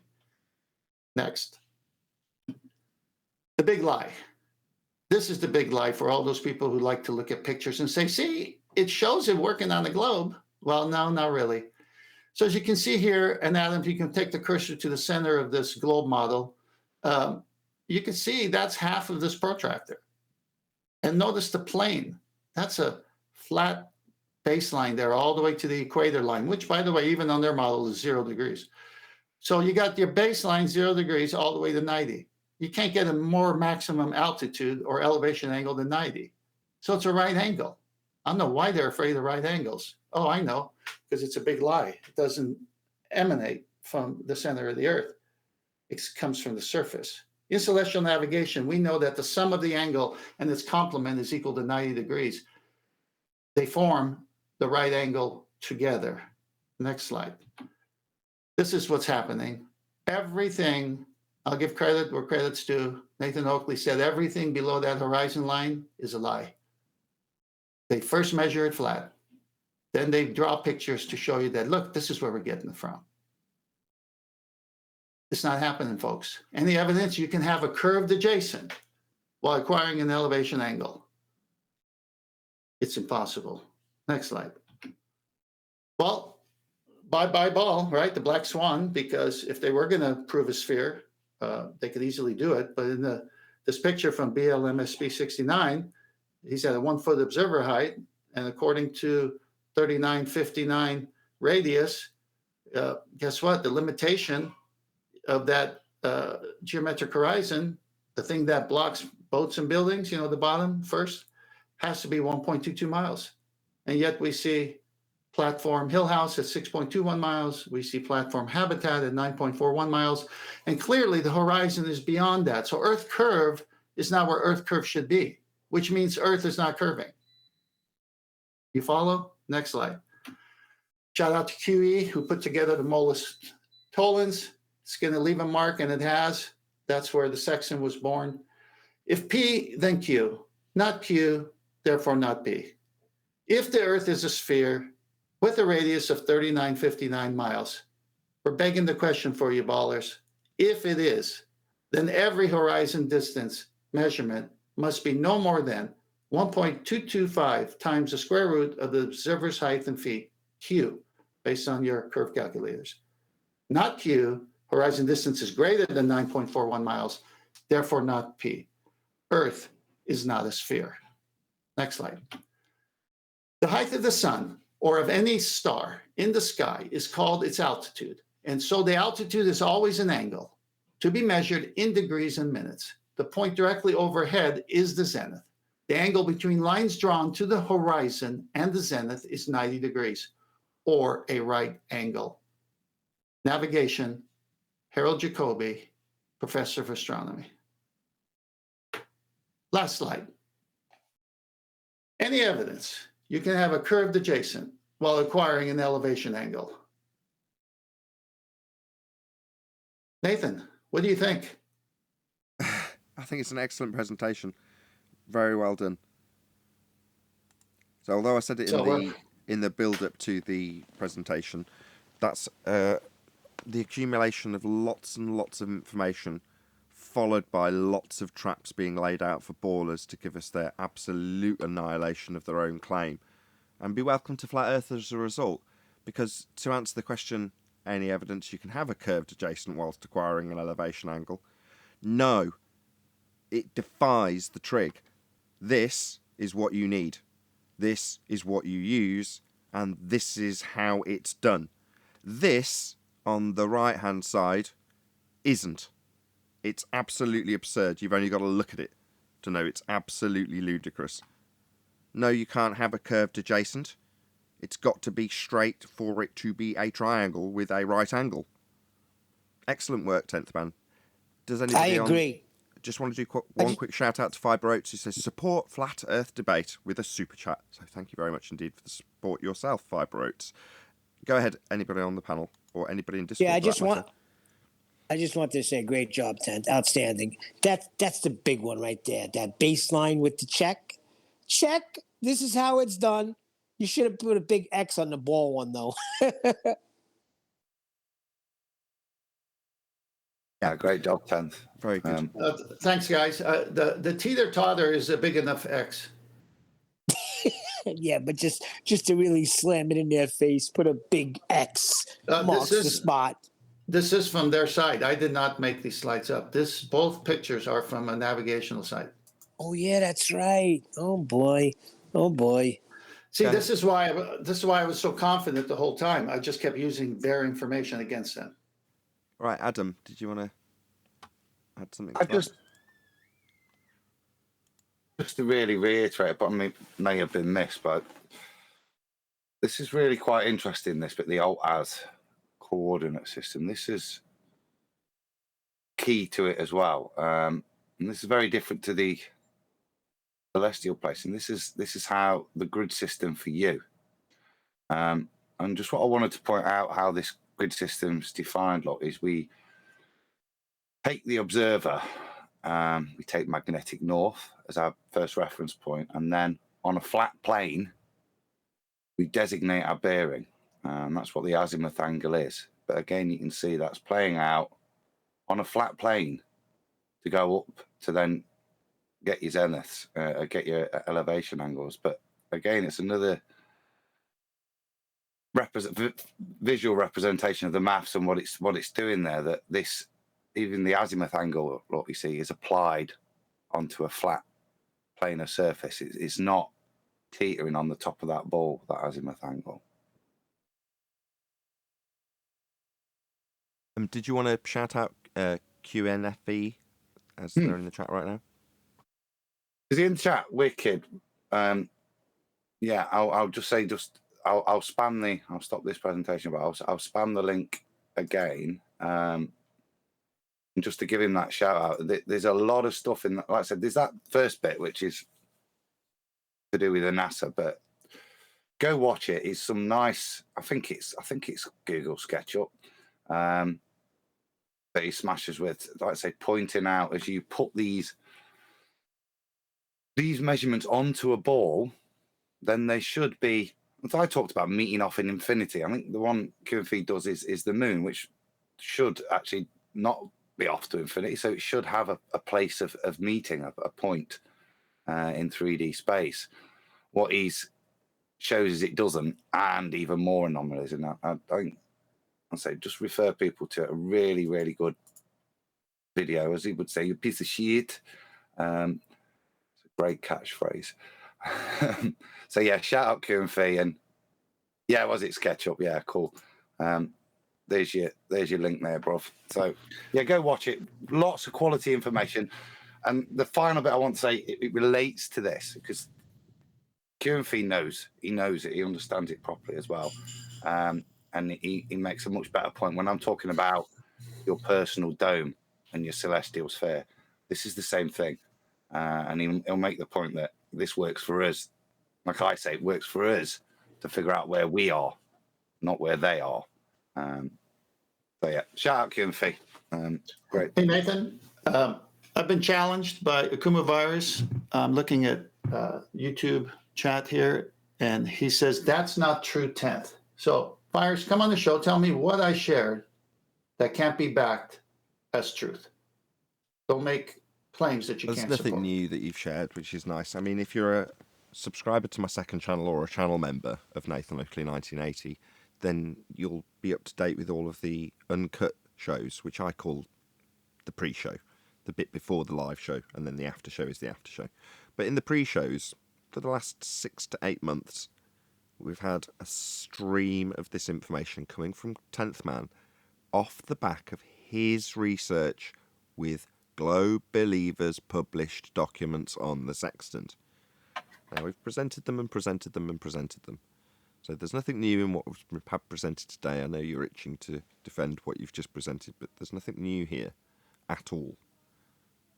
That's good. That's not a negative comment, 10th, by the way. No.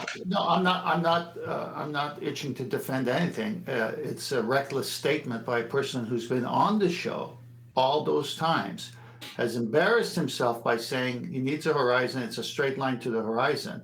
What did I veer from that? Did I lie somewhere, Virus? I mean, this is silly for you to be in chat. Every time you come, you get demolished, and then in chat, you think you win because no one calls you out. Well, I'm calling you out. I put a lot of time into this presentation. Show me where I lied about it. I used all the information from your side of the camp. I've got over 30 books talking about heliocentrism and angles. This is all from your books. Well, it's projection, Tent. It's projection. If you do want to join, you can join the live stream queue, Virus, and I'll add you to the live stream show if you want to deal with this now. If not, fair enough. We both know it's all old data. It's all been covered long before. And I'll stress what I stressed at the beginning of the presentation from 10th Man, which is to say that this is a flat earth proof. You and us, that would be, let's include the third group, anti-flat earthers, flat earthers, and globers all require this to be done on a flat plane. Now, if you happen to come into this discussion about sextants with a fundamentalist religious belief that the Earth is a sphere, then you're going to be correcting that. Now, you've bastardised something we call height of eye correction, otherwise known as dip correction, and have turned it into something it isn't, which is to say a correction for you from your fundy sphere belief geometric horizon we debunked, and you told us you haven't got a straight line to anymore for 2 straight years, to a flat plane. So even if you come here with a fundy sphere belief, you're going to be correcting that flat before we move any further. Now, this is a lot to take in for a lot of you on the anti-flat Earth side, I know. Doesn't change the fact that you're going to be correcting your sphere belief. Yes, whoever that is, go ahead. May I bring something new into the table? Feel free. Now, when I question life or how the world works,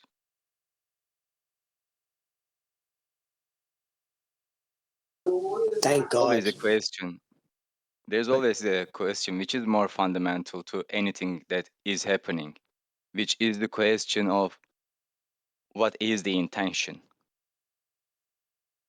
Now, what is the intention of this world being this way? I mean, the shape of the world, we argue about that all the time. But what is the reason that, first of all, that was hidden? Come on, you've And been over second this of all, before. The same power. thing. Power and control. Men like to control other men. Power, control. That's it. It's just that simple. That's a good guess, but it's not necessary to know the motivation of a liar to know he's lying. Exactly. No, but we I'm can not see sure. the outcome of their lie, and it is power and control. what is God's intention then? I mean, let's say, yeah, that's the bad guy's intention. Let's say, okay. But what is God's intention for us? I don't know. You're asking for the meaning of life here, you realise. It's so hard to find the truth. The meaning of life. No, it's not. 2 times 21. Oh, don't give us It's 42. not hard to find the No, truth. no. What? You said it, not disagree. me. Well, that's the point, isn't it? You can't even get close to ever being sure of the motivations of any man. What kind of idiot would think he could divine the motivations of God? That's just... Yeah, but any intellectual will pursue that knowledge. Yeah. Anyone with half a brain knows they'll never get to the answer. It might seem that way outwardly to you that an intellectual would pursue those things that we're detailing. However, on a much more fundamental level, everybody's just trying to avoid death and get laid. Death and sex are the 2 most prevalent things that will permeate your brain for the rest of your natural born life. Don't get run over by that bus. Oh, that girl looks nice. That's it. That's your base instinct. Let me give a direct answer, because I know where he's going. They want power and control. They would have to give up power and control if they relinquish evolution, atheism, all that.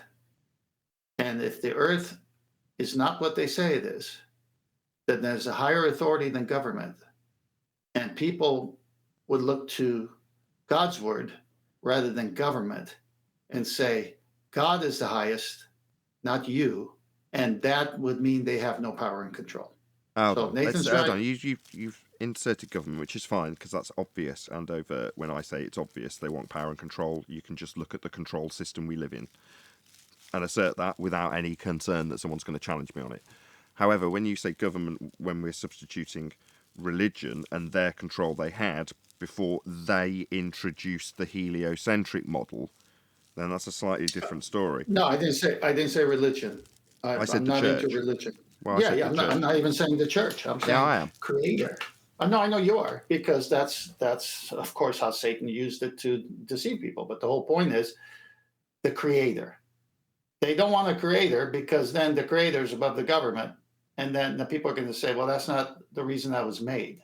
That's not my purpose. But if they take away the creator, then they have power and control. Okay, but now it makes everything more difficult because we have an enemy in the intermediate level between us and the truth, which have been deceiving our fathers and mothers and everyone around us, our teachers. They successfully deceived most people. And the Bible says, when he appears, we will be like him because we will see him just as he is.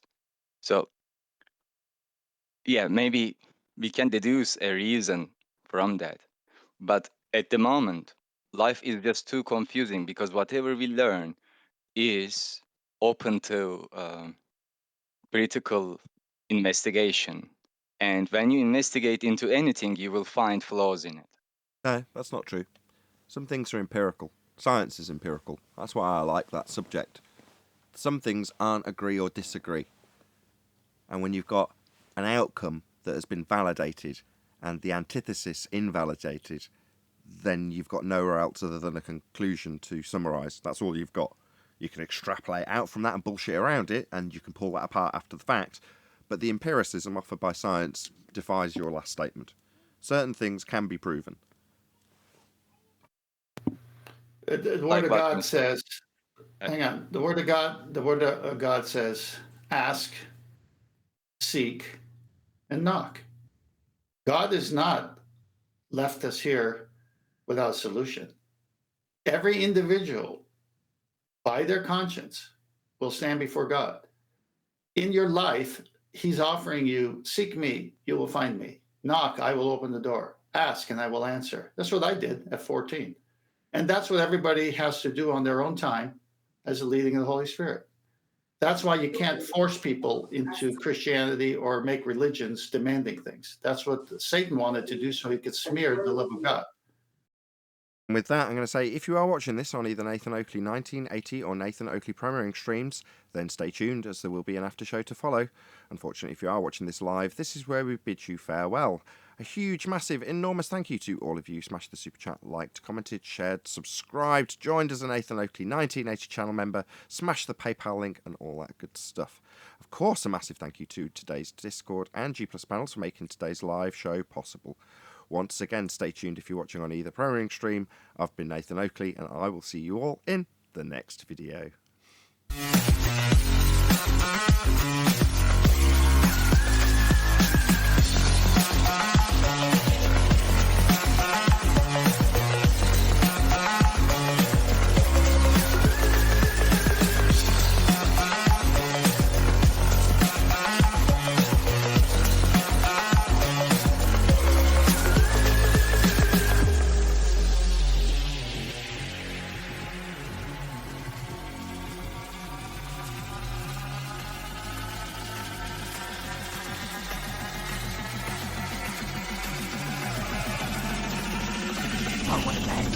What a lovely day!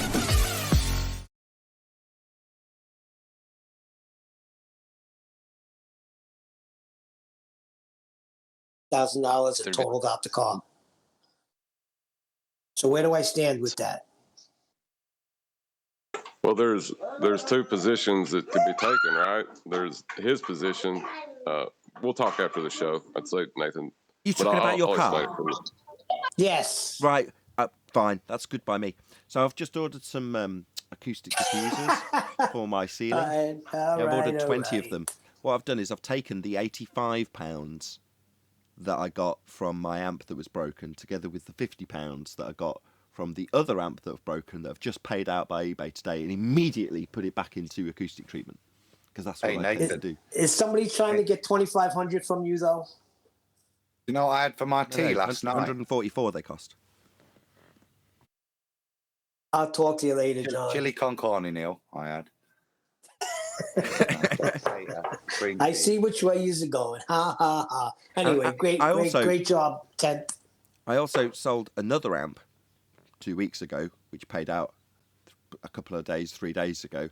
And off the back of that, I'd ordered a few panels, which I've done a video about, which you'll be all very, very excited to go and see. It's called Ceiling Clouds. It's all about acoustic treatment. It's on You're my YouTube missing channel. the point, though. I'm being extorted here. Well, I'm amped that the presentation finally went off. Are you without Italian? us. Get your head out of the clouds. Day It's before, like watching Sopranos again, bro. I had tag bol. That's Which is racist. the same as spag bol, but with tagliatelle. That's racist as well. Yeah. Hey, I'm part I Italian. just I want find to that go very back to offensive. the gentleman what he said about what's your name, by the way? Can you just Nathan give me a Oakley, sound again? 1980. Subscribe today.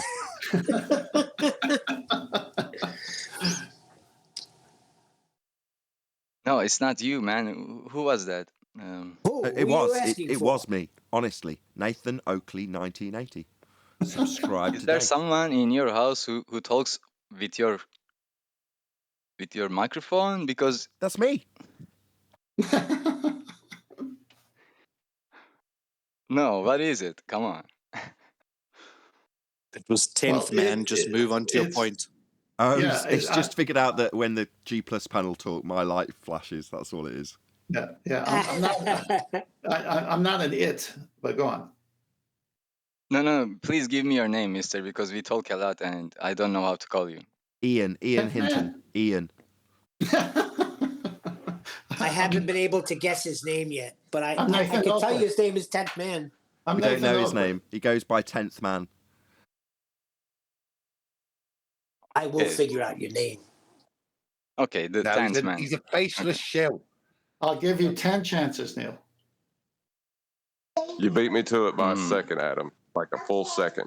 Okay, can we get Hey, back to his actual question? I'm gonna 10th give Man? you He's my just name, trying to find out his name. and you give me yours. Go ahead. Who's I'm talking? not going to give you. I don't care what your name is. Hold on. Let's do 10 minutes of this going the other way. What's your name? I won't tell it unless the 10th man says No, it. you just need to say Overcomer. I have a great name. I have a name of a prophet, but let's go over that. That's going to cost you. And All right, Mohammed, come on. What? That's not a prophet. That's a loss. no, I have a That's name. also racist. The prophet has a story in the Old Testament, a big story. A whole chapter was devoted to that prophet. How much did he make? Well, It he was was not swallowed prophet. by a It was sea not animal. Prophet. Didn't you want to make a point, Overcomer? I already forgot, man. He I does. don't We know. are total bastards, aren't we? I am so sorry, Overcomer. You were talking about That knock was a and it shall great- be opened, ask and you shall receive. That was the point that you wanted to talk about. Yeah, it says that, but it doesn't say that you will find God by doing that, because in another verse it says, "I have many gifts to whoever searches for me." Diligently searches for me, diligently seeks me. God knows that we are not able to find God yet. It's not the time to No. totally. Why are you disinformation everything? Every time you quote the Bible, you put a little bit of truth and a lot of disinformation. If you seek me, you will Okay, find me. I will He put says it. $100. Okay, are you gonna give I me don't care $100 about if you. I show you the verse? If you seek me, you will find me. What does that mean? God's a I'm liar? down with that. Not the $100 bit. It doesn't That's say evil. that. Hold on. Devil's work aside. Yeah, go on. What's the verse? Doesn't. Okay, please tell the Matthew verse. 7, I'm 7 gonna- and 8, okay? Okay, read it out, Neil. What is If it? you don't mind. Do you know it off by heart? Yes, I do. I got it right here. Go ahead. Okay. Well, can I speak to Jeremiah after that? Over there? Can you wait for Neil to ahead. read the passage? Yeah, well, I was just helping Neil. It's Jeremiah 29:13. Oh, has he got it wrong? Yes, I am Jonah. Okay. That's Old Testament, though. He's talking from the New Neil, Testament. you've ruined this. Oh, Neil. Ask and you shall receive. Seek and you will find. Knock and it will be opened. That's It what doesn't it say says, you will okay? find me. Okay, all right. That's what I mean. It doesn't say you will find me. It says you will find whatever you are searching for, but not God. That's not God. Okay, if a Yeah, but if child you're searching asks for God, that's what you're going to find. Everyone calm down. That's a stretch. Hello, Okay, just gentlemen, because that's he's a got stretch. Hello, hold on. just because he's got a point, don't rumpus the end of his point. Just let him make it. Come on, be reasonable. Do you want to start again? In Proverbs, it say, "Whoever diligently seeks good seeks favor, but evil comes to the one who searches for it. Those who trust in their riches will wither." Well, That was sneaky. This is the wrong You've chapter. introduced I a need to new look point again. when you've got everyone's attention, which I suppose is the way to do it. But that kind of wasn't what I was hoping you'd do. Yeah, your last point in terms of he's not specifically saying seek me. That was your point, right? And everyone immediately got triggered by that. And I thought, oh, well, maybe someone will say no. Well, in the Greek or in whatever, it actually does reference God or Jesus or something specific. But no one did. Everyone just got triggered. I did. I've got Jeremiah 29:13. Yeah, because he has a misconception of what that means. What that means? Well, it just says what it says. I've got Adam reading it out, right? Well, go ahead, Adam. Okay, we'll take it as okay. Is this a religious debate? I'll just read the passage and just reiterate the point. The point of contention was knowledge, May I complete my point because I found it. As soon as I finished, then yeah, come back. So 10 seconds. My understanding was that it was seeking for God. So that's why I've quoted Jeremiah, which is about seeking. So Jeremiah 29:13, and you will seek me and find me when you search for me with all your heart. He's clearly talking about searching for God there, not knowledge of God, just finding God. And he also excellent rebuttal, Adam. Thank hold you. on. He also goes further. Neil! Excellent rebuttal, Adam. Go ahead, Overcomer. Can I get after Overcomer? Yes, you may. Overcomer, though, I'd like to hear Overcomer's reply as he's had the rebuttal from Adam. Oh, okay.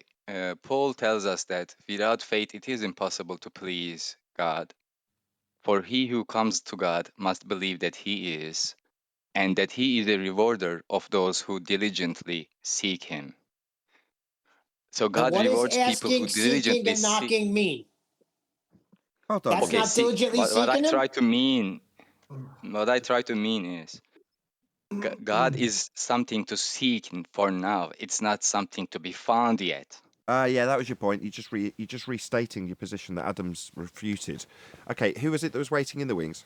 Hold on, I got to finish reading mine. It'll take 3 verses. Okay. Because he expounds on it by saying, "For everyone that asks receives, and he that seeks finds, and to him that knocks it shall be opened. Or what man is there of you, whom if his son asks bread, will he give him a stone? Or if he asks a fish, will he give him a serpent?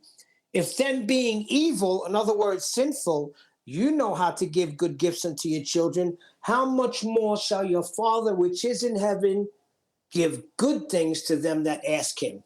He who finds a good thing." Okay? And God is a good thing. Okay. Who is it that was waiting in the wings in Discord? Hold on, Overcomer, just 1 sec. Yeah, it was me, Shen Chaos. Shen Chaos. Also, go ahead. yes. Also, his misrepresentation of that verse of seeking and you will find. Whatever you seek, God will reveal if you're trying to find it, which is including God himself, as well as in 1 Chronicles 28:9. He was talking to Solomon. Acknowledge the God of your father and serve him with wholehearted devotion and with a willing mind. For the Lord searches every heart and understands every desire and every thought. If you seek him, he will be found by you. But if you forsake him, he will reject you forever. And that right there towards the end is directly quoted towards Overcomer, because you are rejecting him, so you will not be found by him. That's why when you seek for him, you are not being found. Pull the plank out your own eye. It's a great attitude, man. That's what I expect from a fake Christian. No need. Let's just move on. Yeah, okay. You've made your point. Adam made the same point. So has Neil. It's been done thrice. He doesn't have to address it anymore. Can I add another verse in? No, 4 is more than needed, Nathan. No. He's had enough, right? You're right. The point's been made.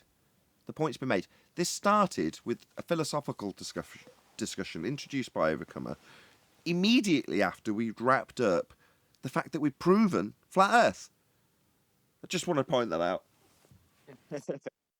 Yeah, I mean, it all leads to God, the creation to the creator. But a lot of times in scripture, there's two truths, and we have to uphold both of these truths. So it certainly is true that we must seek God.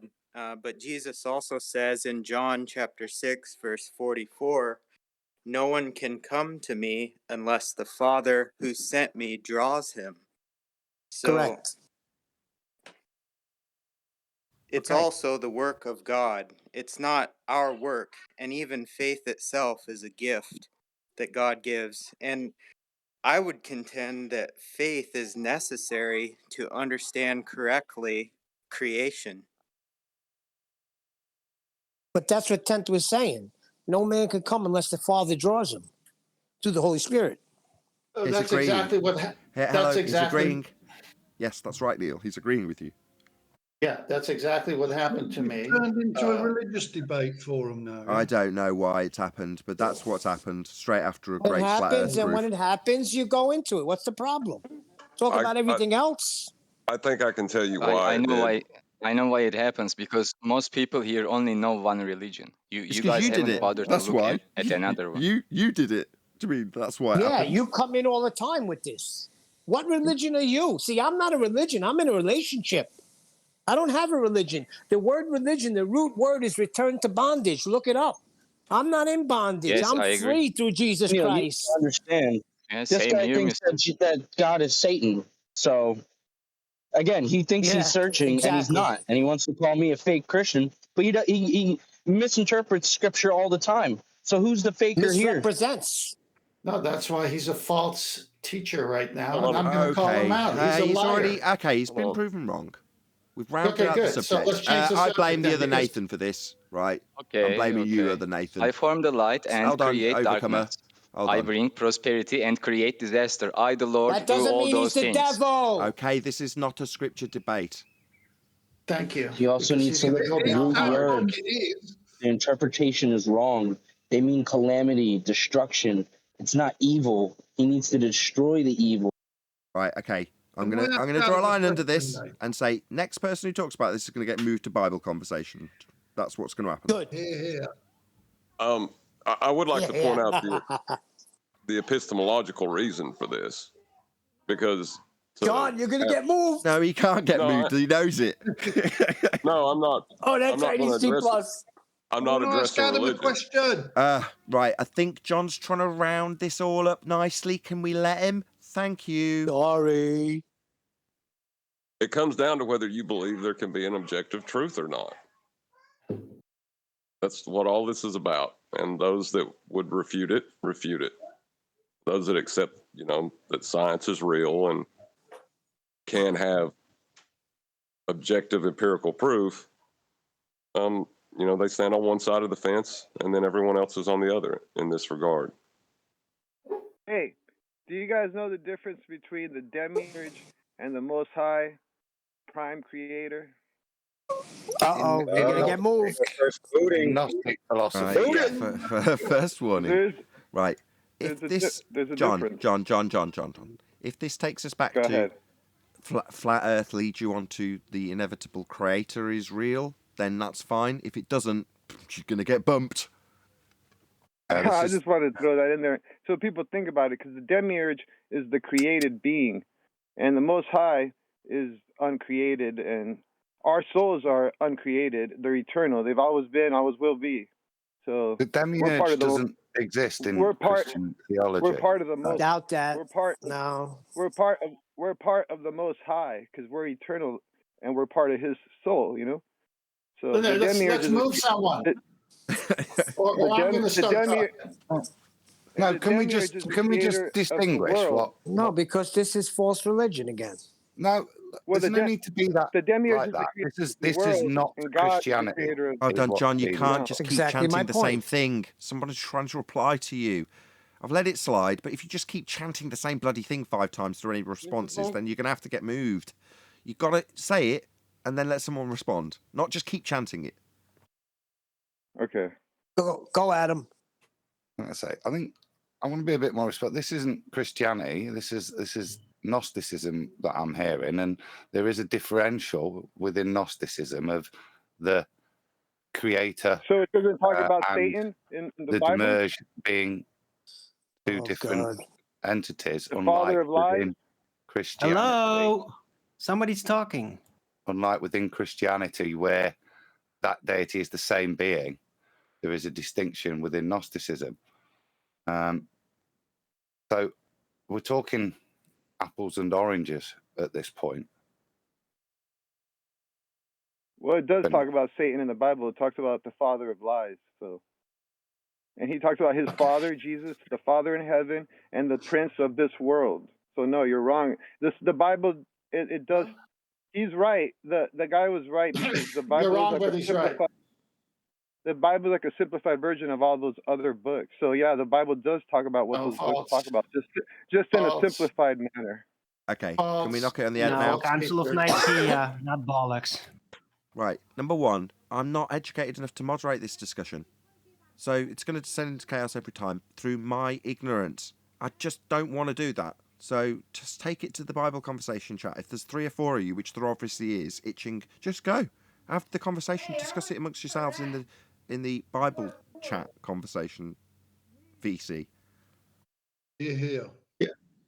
Agreed. Let's go back to the focus of this show, flat Earth debates.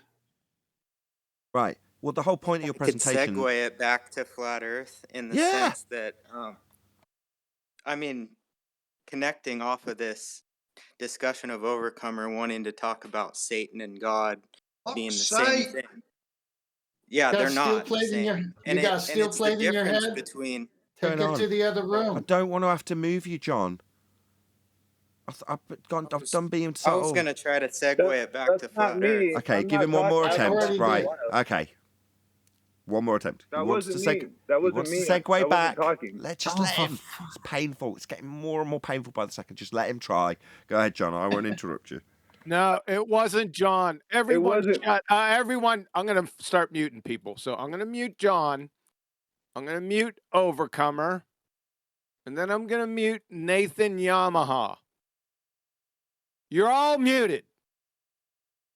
Why? First of all, when you said to move on, it wasn't John that said anything back to Wait you. until 9:30 so I can back for give the water. Well, who's fucking talking? What's going on here? Hello, it's a live show. Oh, I'm hot, Mikey. I'm sorry. It's a live my show, God, guys. have you got no idea what's going on? Listen, people, this is real fucking easy. The next time I hear somebody cough or sniffle in the mic during a conversation, I'm going to boot your ass out.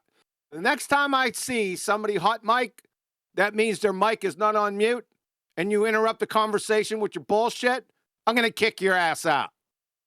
You got it? I'm fucking sick of it. So, back to this conversation, Nathan. That wasn't John that interrupted you again. It was Nathan Yamaha. John was on mute. So, my bad. Now you can take over again. I'll take him off mute. Nathan Yamaha, feel free to segue back from this Bible conversation I'm desperately trying to end to flat Earth. Go ahead.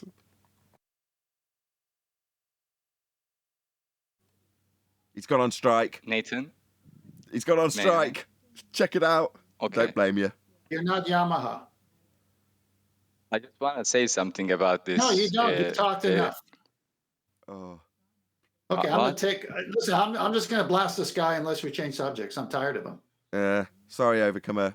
You've been outvoted. Just He comes here every single time, and he comes here every single time and misquotes everything that we can just go see that he misquoted, and then he still has a place to talk. You are free to believe whatever you want to believe. But Yeah, you seem to think you're free to just start a conversation in the middle of somebody else's show, Overcomer. Go to the Bible Why'd you stop doing that? Hold on, he is actually free to do that. That is absolutely what he is free to do. We have to deal with it. You told him to go to the Bible room, and he won't. So he's not Well, listening. this is like Can't make you know him. what? You are Overcomer. terrible, man. Hold on. I'm not his boss, right? It's an open bar. That's but what you this said is. the next one who talks, you're going to kick them. Now, That was QE that said that. Open No, bar, that was, and you have no. the right to get kicked Sorry, out. check it out. I'm being called out on my idle threats. Yeah, they're idle. I'm tired of this guy. They are idle. I know. I would go for hours on my love for the Word of God, but that's not the platform of this show. I agree. Let's not point out Nathan's idle threats anymore, please. Yes. Exactly. And why is he always, Exactly. Wait a second. Why is he always allowed to bring up? Why is he always allowed to bring up religion? This guy Overcomer. Let's I not never point out do that. Nathan's idle You do threats that. anymore. I just answered that 10 seconds ago. He can do whatever he I was likes, talking right? to my wife.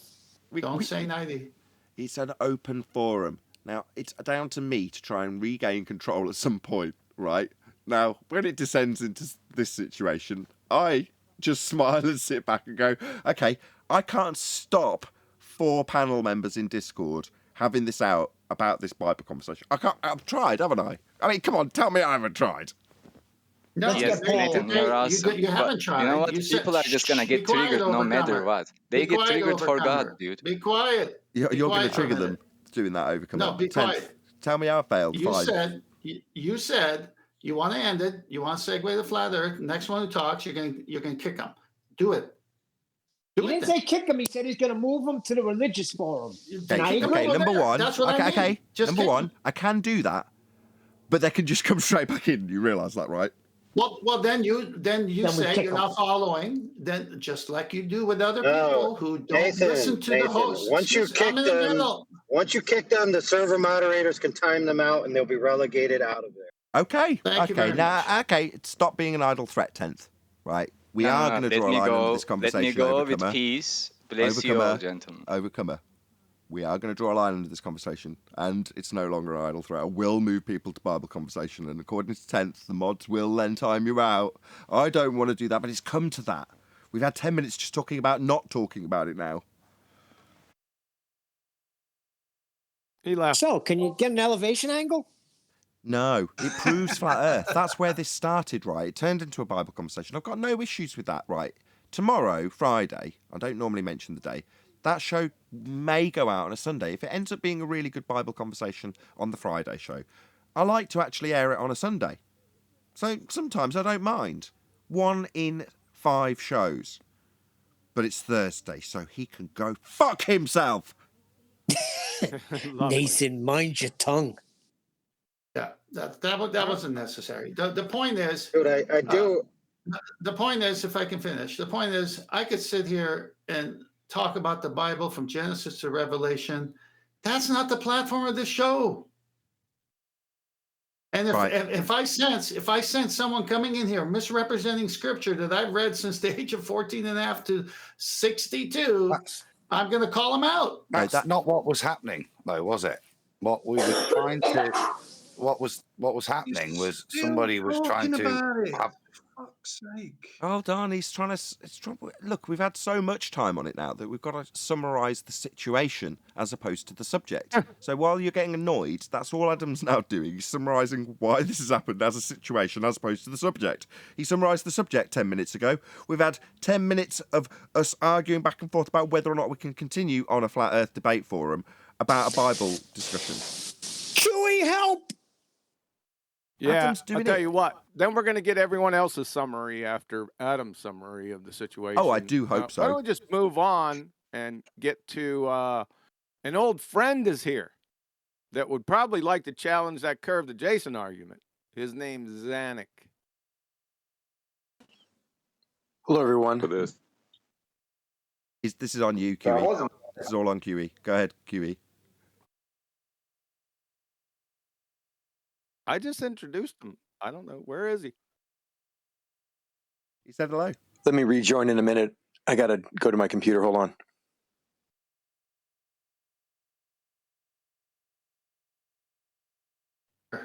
Good start. Well, let's hear him out. If QE let him hear him out. Yeah, perhaps he can explain how Bob acquired the angles off of his little diagram that he did in his latest video, where he completely skipped over how he did it. I don't know why you're going to hold I'll get the popcorn Zanuck to going. that. That's not Zanuck, though, is it? But nice that you dropped it in. Don't feel like I'm in any way trying to hinder you from doing that all the time, I encourage it. But that's not his problem. Oh, absolutely.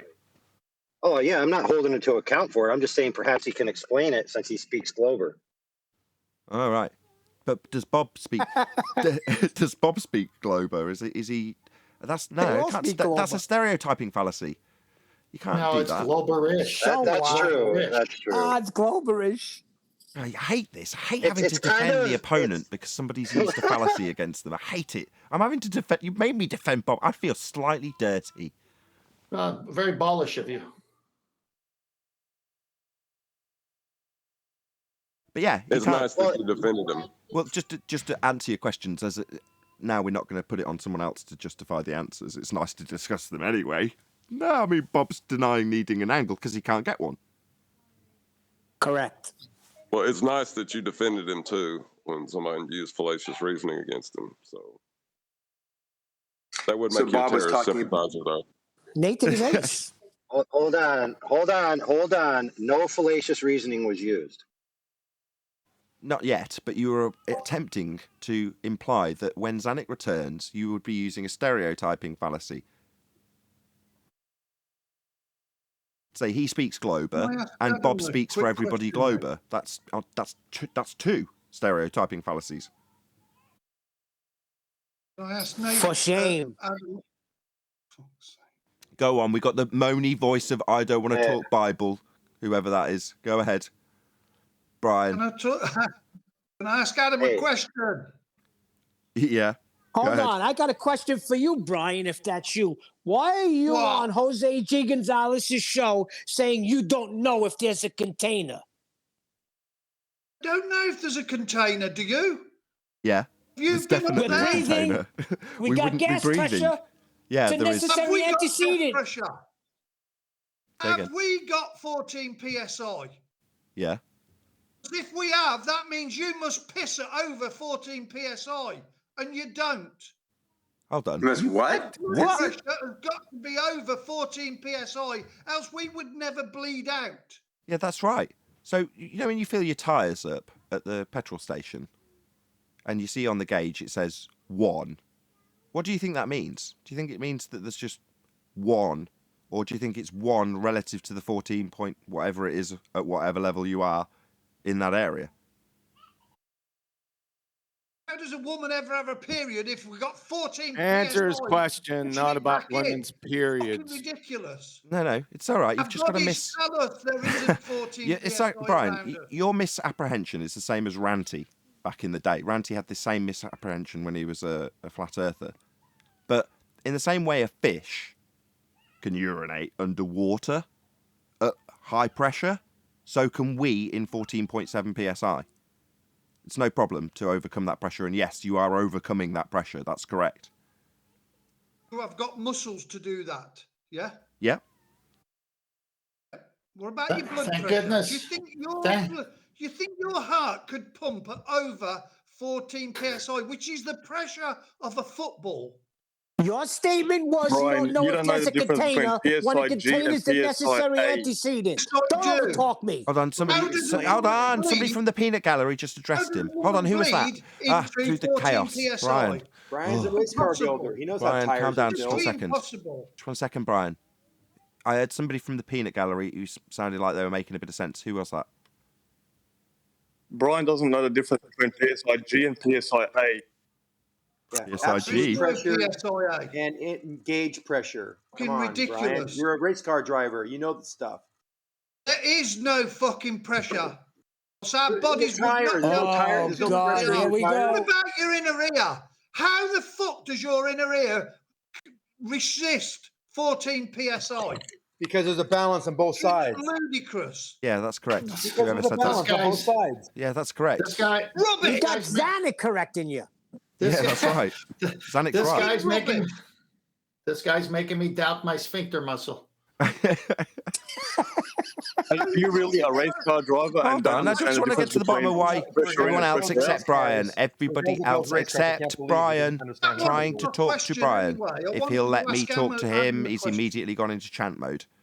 Brian, it's just a Wanted to ask misapprehension. Adam a question. Yep, definitely in chant mode. I'll try a third time. It's just a misapprehension you've got. don't be embarrassed. It's no big deal. But yeah, your misapprehension's been laid out to you now. You don't have to like it.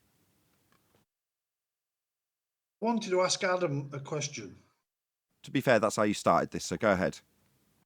Hi, It was Neil's question I was answering. It wasn't my question. Neil, please, hold on. ahead, Let's get that answer sorted straight away. Brian. Neil, please, can you go on mute just for a second? Yes. Go ahead, Brian. Adam, was you mentioning using the Sextant in space in the Apollo missions and the ISS? Yeah, in the video, it didn't mention ISS. This was old NASA footage from the, I assume, from the Apollo missions, where they were. How could they use it without a horizon? Well, that's the point I was making. Why it was so funny that they want to get a level, don't they, to get an angle. So the only thing they could do was, because obviously apparently the Earth's that ball over there, was we've got to get an angle off summit. So he said, line it up with the edge of the ball and then take your angle from that edge of that ball. I mean, remembering you're in 3D space, and it's Could be at any angle whatsoever. Apart from that, Hold on. Somebody's asking. Hold on, Brian. Please don't make this painful. Somebody from the peanut gallery said, "What's wrong with that?" Not painful. It is because you're interrupting me right now. You're interrupting me, Brian. Please, please, just pop yourself on mute and go and get a cup of tea. Just relax. Got one. Just brought me one. Relax. Drink it. Relax, please. Somebody from the peanut gallery, what's wrong with that? Well, two things. Number one, in the presentation, it was a cartoon ball. Very obviously a cartoon ball. Number two, they're claiming to do this from a second law of thermodynamics violation sky vacuum. All fake. That's the problem. Well, I was more than happy for them. Once again, you see, they're reifying the horizon as the leading edge of the ball. So that's what it was, just like junior school level of bullshittery. You know, it hadn't even been thought through, I don't think. Or if it had, what they keep saying is, and they take this off the horizon or a landmark, and then you put the numbers into the computer, and the computer does it somehow. Yeah, it's all assuming the ball's round. It's all assuming that it's 25,000 miles in circumference. We all get that, but you can do it by getting a horizon, an angle to the horizon, and weighting a certain change in that angle, and the angle change equivalence factor, which is 60 miles per degree, will be used. So it's all assumptions. You're absolutely right. That's exactly how it works. And if you're on the Earth, where you're not in space with a cartoon ball, it can be used. You're talking about doing the exact same thing, using a horizon, and then a dip angle and a refraction value. And if you don't want that, just use vertical. Just use refraction value. Yeah, we're going to stop that shit right now. Well, no, forget about. We're going to stop that right now. Forget about. We're not going to get into refraction angle. How do you measure an elevation angle with a curved adjacent? Very easy. And there's no such thing. Yeah, can I show us? No, I don't want you to explain. No, everybody stop. Everybody stop. Everybody stop. Just everybody stop. Just Zanuck. Go ahead. Yeah. So if you don't want to use an elevation angle, which incorporates refraction and negative, wrong, hold on, incorrect. Stop. Citation, please. Everybody stop. Nathan, everybody stop. Can I just finish my sentence? Stop. If you don't want to use that. Sorry, do I have to immediately remove you for being a dick within 5 minutes of talking to you? Stop doesn't mean can I just get to the end of my fucking point 5 times more. No, it means stop. You got it. Good. You were asked how you acquire an elevation angle, something that will be used. That's a fact. How you will acquire that. So don't start your statement with, you're not going to be wanting to acquire an elevation angle. That was your opener. So, you will be using an elevation angle. You understand this, correct? Yes. Good. Correct. Good. Stop. Now we've established you understand we will be using an elevation angle. How do you get it? Off a curved surface. Go. Second try. Perfect. All you need to do is get a deviation from zenith straight up. Any Sorry. angle from Okay, zenith stop. would be the angle. Stop. Deviation from Venus mirror on the sextant, correct? Deviation from vertical, from the plumb line. Sorry, from plumb line? Correct. So you're using a plumb line to establish your horizontal plane, 90 degrees to the plumb. Have a plumb bob on them. Yeah. Sextants have a plumb bob. Sorry, no, they don't. Is this in space? Yeah. They've got a plumb bob. Not in space, on the ground. That's what we're talking about. Are you having a... Hold on, stop. Everything stop. That's what we're talking about. Okay. Are you seriously going to deny the overriding subject matter that we have as a discussion point when you came in to discuss it? Now that you're being asked whether or not we can have a plumb line in space because it makes no sense with the overriding subject matter. Jesus wept. I haven't finished. Just about to berate you. Were you to go on and say, no, I didn't realise that the very subject we're discussing is now made senseless when asked if your plumb bob works on this spaceship looking at the moon or Earth with its geometric horizon, you definitely did discuss and understand until you said plumb bob.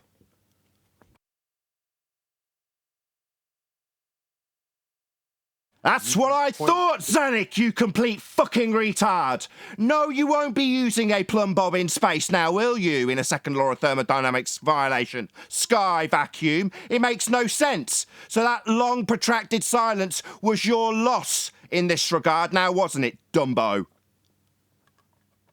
I was thinking about ways you could have down in space by looking down. With a plumb bob? Pointing down. With a plumb bob? Shit for brains? Not a plumb bob. Not a plumb bob. So when you said it, you were just fucking wrong. Wasting our time, being stupid, making moronic statements to us in answer to this question about how you're going to establish things with geometric horizons that have been debunked. Your answer in space is a plumb bob, but now we've cleared that up. Not a plumb bob. Hey, fucktard. That'll be you, Zanik, you retard. You stupid idiot. So not a plumb bob. Okie dokie then. So what's that mirror? Venus mirror, was it we're looking at in the sextant? You may continue. Okay. Yeah, I was very clear about being on Earth, but let's go back to the in-space version. So yes, look at the horizon. Come back to the in-space version. We're on elevation angle. You fucking incoherent dork. Elevation angle, define it. The angle above the horizon.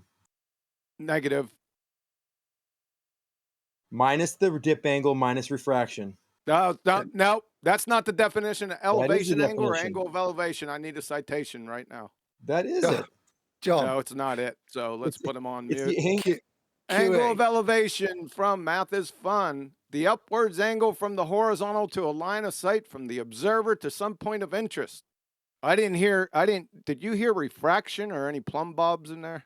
I didn't Angle think of so. elevation. No. Angle of elevation. From formula, definitions, and examples. The angle of elevation is the angle between the horizontal line and the line of sight, which is above the horizontal. That's open brackets, not curved line. So if Hey, Zanik. Could we let him just have a John? Yeah. If just for a second, could we let him have that? He's got a space plumb bob, so he can define where he's took off and down relative to. Just I want to hear more about just let me plumb bobs in finish, guys, space. please. Just so that we could do a calculation for the dip angle correction at 127,000 miles above your zenith. You are your zenith. That what he's suggesting, and more fundamentally, if we're talking about all of this, all of the way this system works is on a flat plane. As soon as you go to this fantasy Narnia place, this is all now in 3D. Nothing works anymore. There's only the plane you've left. It doesn't work. You've gone from a 2D coordinate into some 3D space system. So none of this stuff works. This is why I'm laughing at it. When they're reifying literally the leading edge of the ball from 127,000 miles as a parameter to create a level. And as you heard the baller think, the only way he could resolve that was with a space plumb bob. I want to know how it works. Hold on, let me respond. Well, Go ahead, Sonny. The space plumb bob would be pretty easy to orient. Just get the horizon in one direction, 180 degrees behind you, another horizon, and then take the and take the average of the two. That'll be straight down. That'll be your straight down plumb bob in space. Not working like a plumb bob on the Earth. Yeah. That would be a line straight down to the surface. That's it. So I've got my plumb bob going down, and it's pointing down to my feet, and that's 127,000 miles away. And I look out, what's going to form my horizon? Looking outward, wherever the surface of the Earth is, that would be the horizon. You're literally creating a tangent, a supposed tangent at 127,000 miles. No, there's no tangent. That's an angle down to the surface, both directions, angling down. Both would be angled down from horizontal. From horizontal? The horizontal would be the perpendicular line to that down line to the surface. Is that the place you took off from? Is that the place you took off from? Because obviously the Earth's rotating. Are you assuming you're floating in space above your takeoff? You went straight. Let's say you went straight up. I'm on my way to the moon. I'm navigating to the moon, bro. Okay. How are you going to anchor yourself? Let Adam go. What is that? Just let Adam go. Go ahead, Adam and Zanik. I don't know what you're trying to find out here, but you could find a down line to the surface by looking at both horizons and taking an average angle. But right, lovely. The surface. So the surface that's 127,000 miles away and sphere shaped. Where am I going to draw the line to? The point that I took off from, which is now on the other side, I can't see it, or some other arbitrary point that's going to have a million different angle possibilities as I draw it to different points on the ball. Because the sextant works on a change in angle. That delta angle is what you use, and that angle has an equivalence factor. Every angle you see change is worth 60 nautical miles. So this is brilliant. So this comes back to then. That's given to you. Dewey was asking you, how am I going to get that angle? What am I going to reference it to? Which is what I'm asking you. You've said that we've given you a space plumb bob. I've done. He's rumpusing the question. The repetition he doesn't like. Try again. We've given you the space plumb bob, Zanik, yeah? Now, what is that referencing to? Well, admittedly, it's no longer floating around in the gravityless space. In some way, it's managing to reference something. What is it referencing to? Told you, the two horizons, averaged angle. No, the plumb bob don't. The plumb bob. The plumb bob. Are you deaf? Plumb bob. What's that referencing? Down. Just an angle straight down between space. the two angles There's of these no such thing horizons. as Down to the surface of that ball. It's beneath you. Which bit of the surface? Because that surface is curving. So every single bit of that surface will generate a different angle from our plumb bob. So which bit should I pick? Right. So wherever it's pointing to, and as you move, sextants measure angle deviation. The angle change is what you use. That's an angle to distance equivalence factor. That's in the little slip of paper, like a Cracker Jack box. When you get your sextant, you pull your sextant out. Here's a piece of paper. Hey, every angle change you see is worth 60 miles. That's how it works. I'm going to the moon. Space? 60 miles on the surface of the Earth is of no value I to was me. talking so about how it works on the moon. Earth. Now you want to talk about how it works in space? Yeah, that's how we. Oh, Yeah, so that's now what you've you lost. were doing. So let me get it straight. About. Now that you've got a plumb bob in a 0G environment, still somehow pointing its way to where you came from on a sphere that's thousands upon thousands upon thousands of miles away. Now that we've got to the point that don't work, you're like, what? We're back to denying that we're talking about being in space because you've lost. Yeah, that's what we're talking about, Zanik. That's the second time you've had to deny the subject matter because you've lost. So you're going to stutter your way through my summary of your loss. Yeah, that's the second time you've lost in this same subject matter, Zanik. Okay. So how they use it in space. So time for a question of us. No, it's time for us to gloat at your twice two DOS losses in this regard. No, not a plumb bob in space, clown. No, space is a second law of thermodynamics violation, clown. We'd all be dead if you could travel to this area with your farcical plumb bob that's always pointing towards Earth. What is it, like a magnetic compass, plumb bob, always pointing to its origin? No, clown shoes. That's definitely not part of your heliocentric nonsense religion. You're just making it up as you go along, aren't you, Zanik? That's why you've lost twice. Okay? Not time for a question of me, sunshine. It's only used to measure a change of angle. You can do it a myriad of Zanny, ways. you don't know how it works. No, but You need to go over to supposedly YouTube out and of watch Rob gravity's Durham's reach. video about the sextant. He models the Earth perfectly using the figures that are well known and accepted, and you'll see that nothing works on a globe by his model. Rob Durham, the first video on his page, AutoCAD perfect model of Earth. You'll see that nothing what you're talking about makes sense. Of course it does. If I'm on the ground and I just forget about using an elevation angle, use a zenith change, and I give it a 60 mile per degree change. How'd you get your zenith? What? How'd you get your zenith? I will get exactly How'd you get your the zenith? circumference Stop. of the Earth. Stop. And what are you measuring an angle to? Stop. How'd you get your AutoCAD zenith? will confirm How'd that you you get your cannot zenith? measure an angle to a... Why am I getting chanted through? Who is doing that? Who's doing that? Ricky Rod Dog. How do you get your zenith?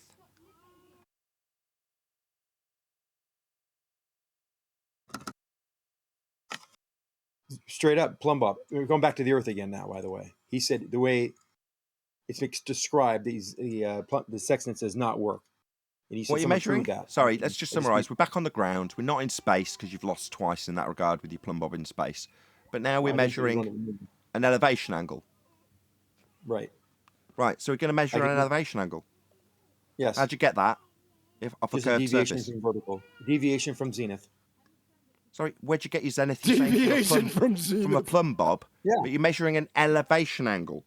Do we need to Yes, define same thing. elevation angle? Elevation angle. Why is it when we get to this talking about elevation angle, you start talking straight through the middle of me again? What's with that? Does this scare you, Zanik? Not at all. Why, pray tell, is it that every time we get to the elevation angle question, you start talking through the middle of me?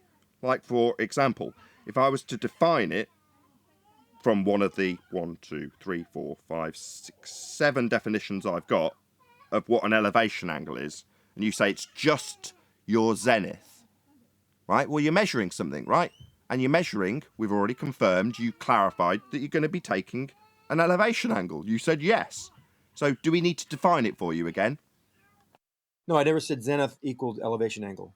But we're going to be measuring an elevation angle, aren't we? Yes, you've already confirmed that. So while you're throwing in zenith, and there he goes again, straight through the middle of me, what's going on? You're talking about zenith, but we're going to be measuring an elevation angle, aren't we? Yes, you've already confirmed that.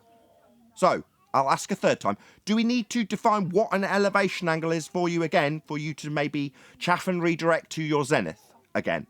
Because we're measuring elevation angles, aren't we, Zanik? We're just finding a reference point to find an angle change. That's all we're doing. Would you agree? We're measuring an elevation angle. You're measuring a reference point to get An elevation angle. You've already confirmed this. Do you want to maybe lie and say we haven't already had a confirmation of this from you already? So I can trim out your lie while you deny that we are, in fact, as confirmed, measuring elevation angles. Yes, you said. Now I'd like you to either lie or we can move on clarifying whether or not we need to define it for a second time, Zanik. It's third attempt. We know what the elevation angle is. That is a horizon minus refraction minus a dip angle. Dip angle being a correction for the geometric horizon in your example. Correct. Yeah. So we're going to stop. Do you think I've finished? Because I've clarified that we're going to be correcting your sphere belief in a geometric mathematical only horizon. So we're going to be correcting that, you say?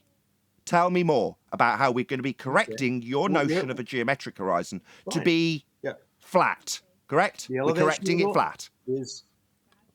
I'll tell you. So you got a elevation angle, which you've calculated by any means whatsoever, whatever. You didn't calculate an elevation angle. Well, you measure it. And you That's right. Okay. So is measurement different from calculation? Stop. It doesn't matter how you do it. It doesn't matter how you do it. Stop! So we're going to be measuring an elevation angle. That's where I tried to get to before. Obviously, chaff and redirect didn't work. Back on track, aren't we, Zanik? So before you start chanting through the question, that's obviously going to be painful again, how do you measure the elevation angle with a curved surface beneath your feet? Do we need to redefine what an elevation angle is? The curved surface will have a point where it obscures something. That point is a reference point to the celestial body in the sky. That's your elevation angle. No, it's not. That's incorrect. So we need to redefine for you what an elevation angle is, because that's not correct. You don't understand what an elevation angle is, Zanik. So should we berate you for you're going to chant? Defeat means chanting. Defeat means talk straight through me, does it, Zanik? How embarrassing. No, it's just time for us to tell you off. We're flat earthers correcting your dumb ass, and you're going to tolerate. You don't know what an elevation angle is, Zanik. Would you like us to educate your dumb ass? Your globe-believing, retarded ass on what an elevation angle is? Because you've defined it incorrectly because you're thick and wrong and stupid and globe-believing. So we, the righteous flat earthers, are now going to correct your dumb ass.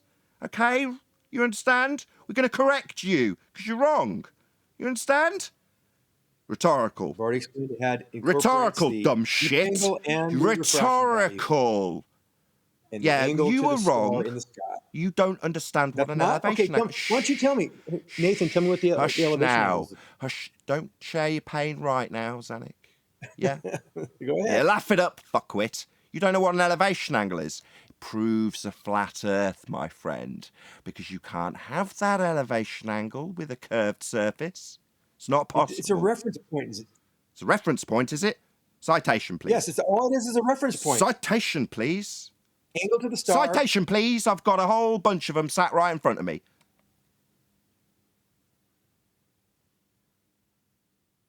That silence is your fucking lies.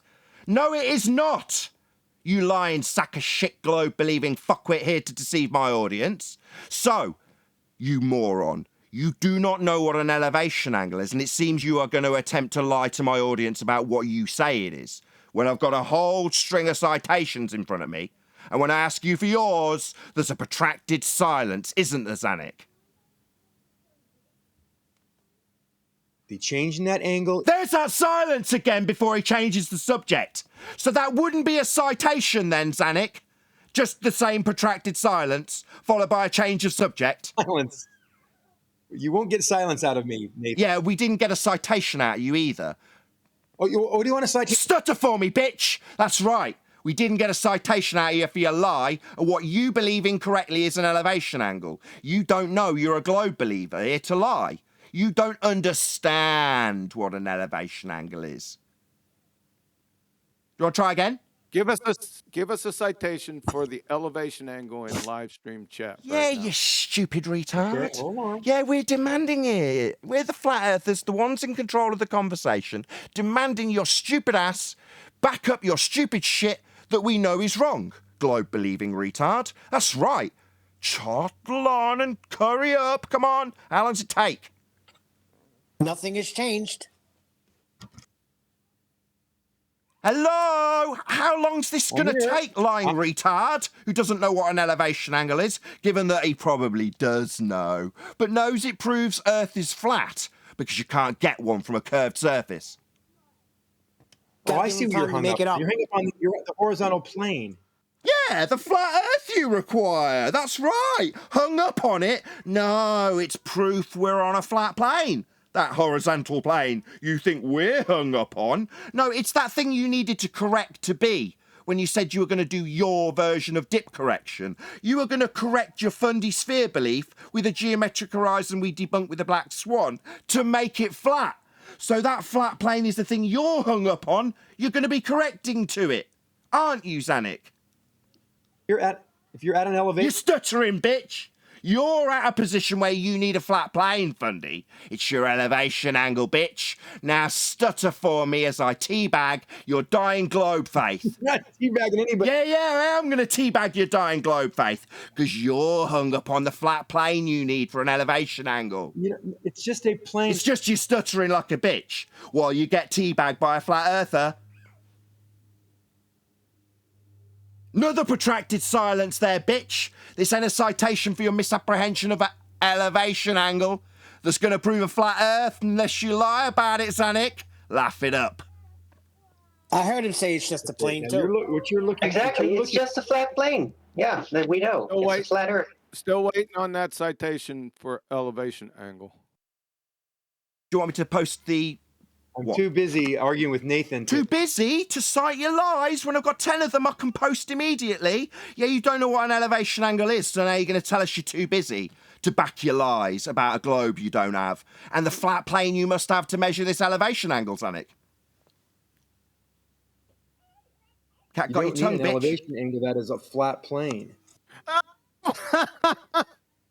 Really? Citation, please. When you look from an object... Or citation, please. Citation. That citation. Or show a right triangle with a curved adjacent.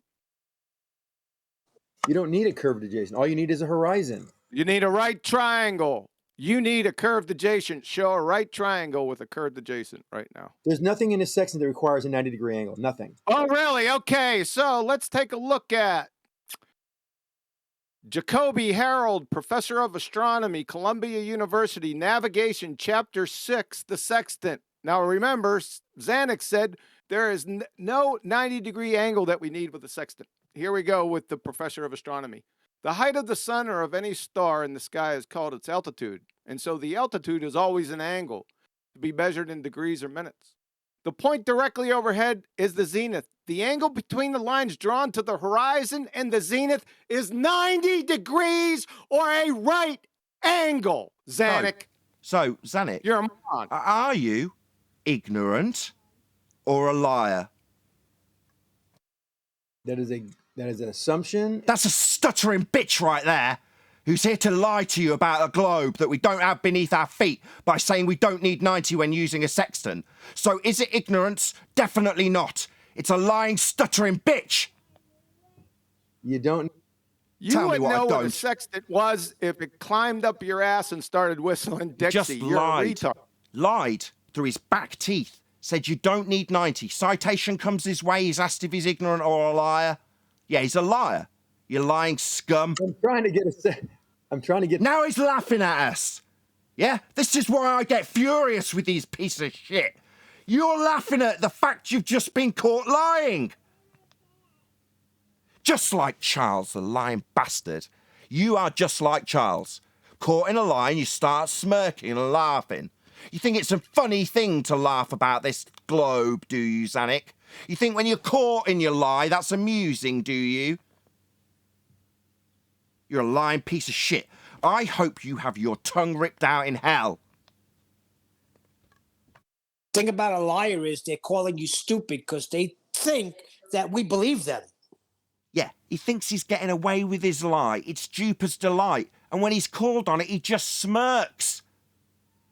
It's disgusting. This is what you've got to do to peddle the globe lie. Let me give you your definition. I got your citation. I'll read it to you. It's too late for the citation, son. You already train wrecked yourself. Do you remember you said there's no 90 degree? Do not overtalk me, fucktard. The citation that is water under the bridge, you already train wrecked yourself. I don't know, you forgot.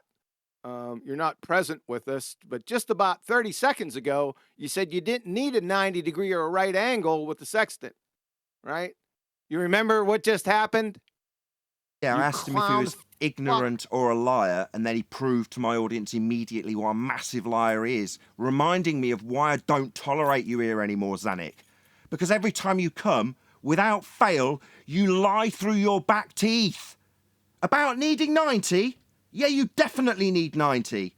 It's just that 90 proofs we're on a flat plane, and when we point out to an audience that we require Earth to be flat, and any globe preconceptions you have will be corrected to be flat in order to acquire an elevation angle measurement. Yeah, that's a flat plane measurement that you're going to lie about needing 90 to acquire with a sextant, because you're a liar like Charles.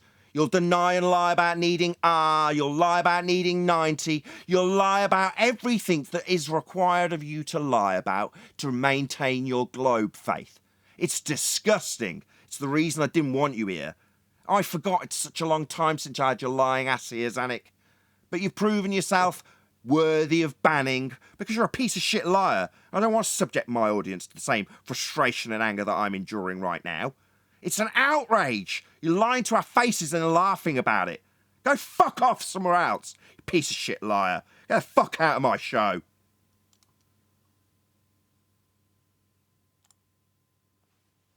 Thanks, Zanuck. Don't come back, lying fucker. He's stuttering right through every time you try to explain anything about the situation. And then when he's asked for a citation, prolonged silence. As soon as you remind him about that, oh yeah, I didn't have the time. What'd you do with your mic, Owen? To back his lies. His citation that lies about what he claimed an elevation angle is. Totally incorrect. Sitting here with a whole bunch of them in front of him. Oh, it's a reference point to a... No, it isn't. Absolutely not. Just another lie. Why? Well, because that proves we're on a flat plane. So he's got to come and lie about that, hasn't he? 90? What, the thing we joke about you saying don't mention it? Yeah, you can be damn sure I'll lie about needing that 90. And right on cue, he did lie, didn't he? So what is he? Yep, he says we're hung up on the plane. Yeah, that was the It's only... just a flat surface. It's just a plane. That was the closest thing we got to a concession. The reversal of the devastating point being conceding. We're hung up on needing a plane. No, both sides of this argument are going to be using a plane to measure an elevation angle. And if you've got a preconceived notion of a sphere, you're going to correct that to be flat. So we're not hung up upon it. We're rejoicing the proof.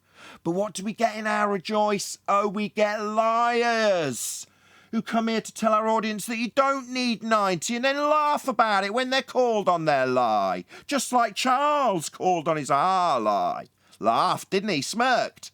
Because that's what they've got now. Bit of Jupiter's delight when they're called on their lies about a globe.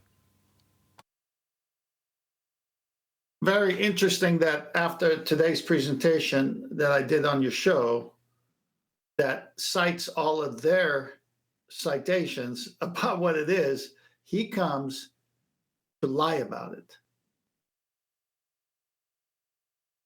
that what you got, globe believers? Your last ditch effort is to send in the lying scum like Charles and Zanuck to lie about what you need to maintain your sphere belief. Yeah, you better damn well believe that you need a flat plane. And you're going to need that flat plane to get R. Don't forget it. All you need is rumpus for the trifecta.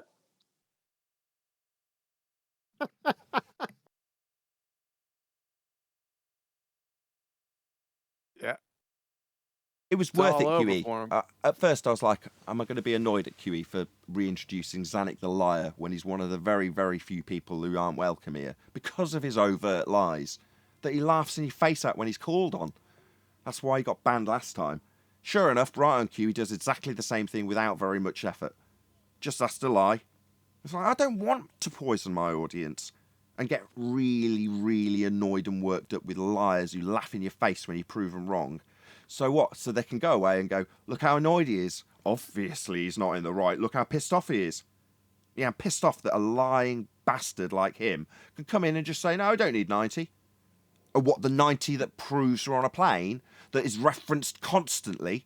Yeah, we will. But you're happy to lie about it, you little bastard. Never return.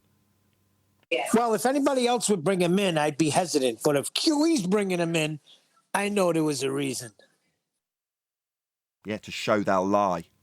Good. I went to Charles to show the same thing, so it was well worth it. Thank you, QE. You're welcome. Can I point out something that Zanuck glossed over?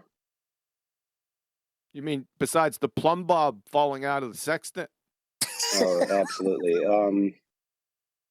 So his claim that you get it off the vertical to get the angle is false. You actually need the reciprocal angle to get the elevation angle, which assumes a flat baseline.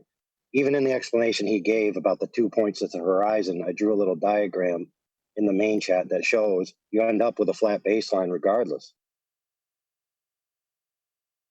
So this is the point. It's like none of them ever actually walk you through all the steps that they get to get that final angle. And it seems like there's a reason for that, and that's because at every step, they require a flat baseline. That's correct. So if anybody's watched Bob's video, it could just tell me how he attained those angles, because it doesn't clearly show it in the video. Maybe Bob himself, supposedly he was answering the curved adjacent problem, yet he just glossed over the fact of how he obtained the angle. Kind of like his sextant challenge, and kind of like Zanuck's vertical plumb bob challenge. How many times are we going to put up with people who say 2 and 2 does not equal 4. I mean, they can do this to nauseam. What they're liars. It is impossible. We're only citing their books, their sources, and they are getting killed. So they come and they throw their sources, their citations under the bus and make up stuff on the fly. Yeah, but an audience is hearing it and seeing it, so that's good.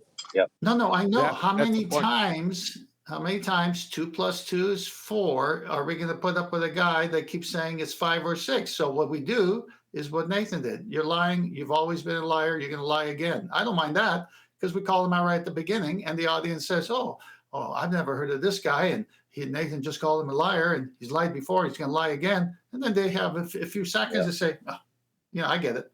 He's a liar." Deceiver. Yeah, let me draw attention to another point that was spoken over, so people might have not heard it.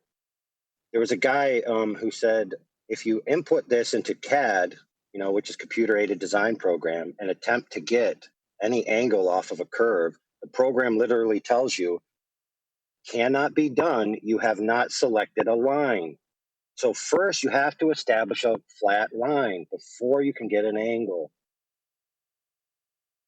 Yeah, they can't do that either. Exactly. We didn't get that with Zanuck, but I had that in the back of my mind when he's talking about drawing 2 lines down from space to 2 horizons on the sphere. And then he's peppering it with including the correction for refraction. And as you're rightly pointing out now, no, first you've got to have a straight line to get the angle. Not, I'll include the bendy line that doesn't give me one up against a sphere that in the CAD program would just say syntax error. You're not going to achieve it. Well, you've got refraction. So you're not going to incorporate that when you're measuring an angle. You're just measuring a straight line. If you haven't got one, you haven't got one. That's your problem.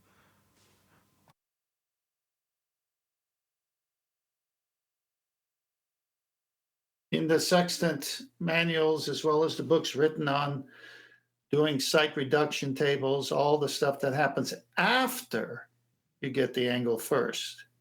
After. So they have a refraction table in there after you get the angle first. And I've shown that so many times.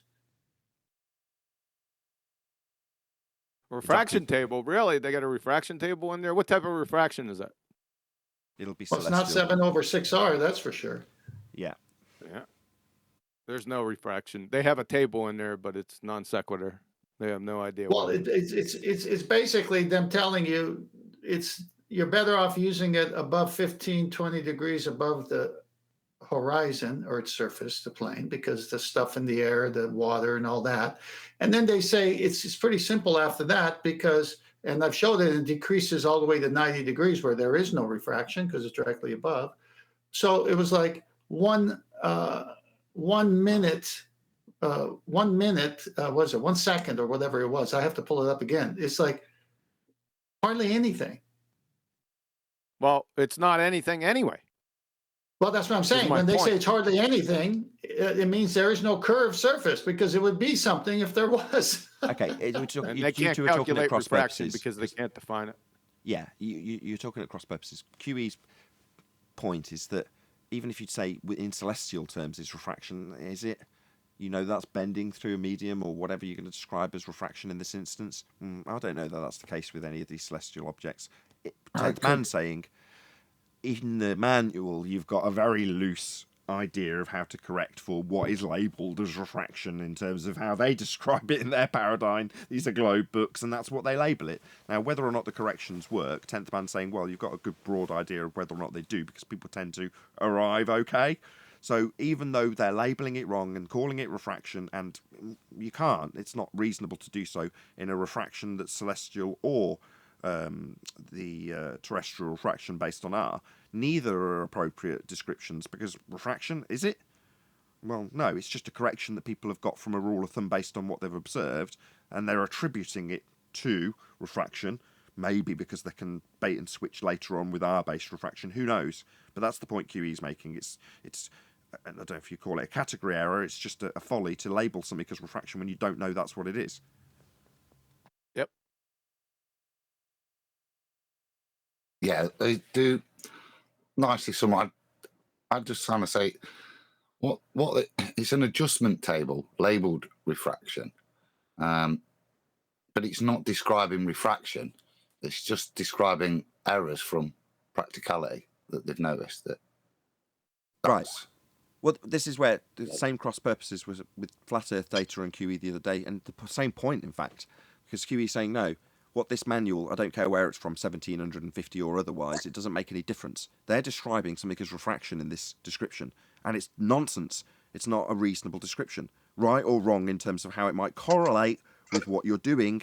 It doesn't matter. Whereas flat Earth data's trying to make the point. Look, here's a set of numbers that very closely matches what the globe Earth curve maths shows in terms of how they're derived and how it gives you an outcome for the horizon. But none of it's referencing globe Earth. But it's the same numbers. Now, they happen to be, again, this is where QE jumped on it, call it refraction. Right? No, it isn't. That's QE's point, and he's right. But the parallel that flat Earth data was drawing is to say, look, these numbers are the same numbers. It's just one's called refraction, one's called Earth curve. They're roughly describing how you deal with the horizon when you're out at sea. But this is probably the origin of where they got the Earth curve maths from. Because it works. Yep. Can I answer to that? It wasn't a question, but you can summarise after that point that I've summarised about 10th man's Yes. cross purposes and flat Earth data's cross purposes with the QE. Go ahead. So 7/6R being labeled as refraction is indeed a category error because the math is actually just increasing and decreasing the radius of the Earth, the Earth, right? Spot on. So if you ever look at the Earth curve calculators, right, it always goes off of the observation height to the apex arc between point A and B, which on the circle segment formula is known as the sagittah, right? And then you have an off angle from that, which is called the hidden height, right? So if you increase the radius of the circle, which is what you do in the orthographic projection that they do in these Earth curve calculators, it lowers the height of the sagittah, which means there's no physical obstruction between point A and point B. So in other words, what they're doing is changing the size of the Earth to account for observations that don't jive with their original geometry. Now, here's an interesting point. The word refracted means broken back, right? So by using 7/6R, it's an implicit definitionally that the radius of the Earth is broken. Yes. And so yes, Nathan, you are correct. Firstly, very well summarised. Go on. You've got an extra bit. I just wanted to say you are correct. You are correct that it's a category error. Yeah. Well, we typically describe it as a bait and switch. So the real categorization of effects that we see in our air or in sugar water, that's a better example because that will come up relatively frequently. So that is refraction. Refraction is real. So sugar water, there you go. There's light refracting, if you will. It's a real demonstrable effect. Okay, good. We're all clear. Refraction's real. Yeah. Now I'm going to close the suitcase because there's a distraction in the room, whatever that will be, probably Arwin. And while I'm closing the suitcase on real refraction, I'm going to reach behind my chair and grab a different suitcase. And when Arwin finally shuts up, I'm just going to be closing that suitcase. And that suitcase, which I then lock, has got an R value in it that basically inflates the size of Earth to account for the mathematical inconsistencies with optical observations when transposed into Muppet vision. That's what I'm going to hand you when we've just been discussing the real effects of refracting light. Like in a sugar tank solution.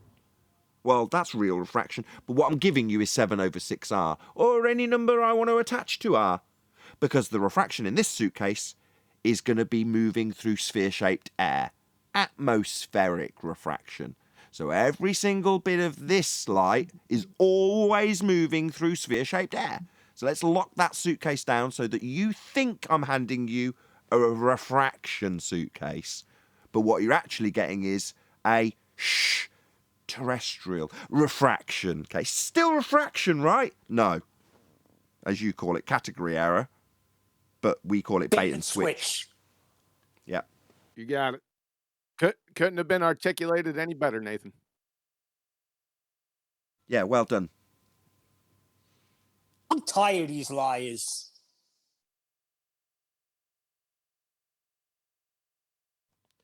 It's nice to be able to summarise the maths of Muppet Vision as opposed to actually debating with people like Rumpus about it. Because I feel, I better not reference how other people feel stupid in their own regards. I'll can that. I felt so stupid in about 2018 when it suddenly dawned on me that every single time I argued about the curve calculator, I'd lost the moment I entered the discussion. It was, I felt so thick. I'm like, every single time I even discuss this with a baller, I've lost.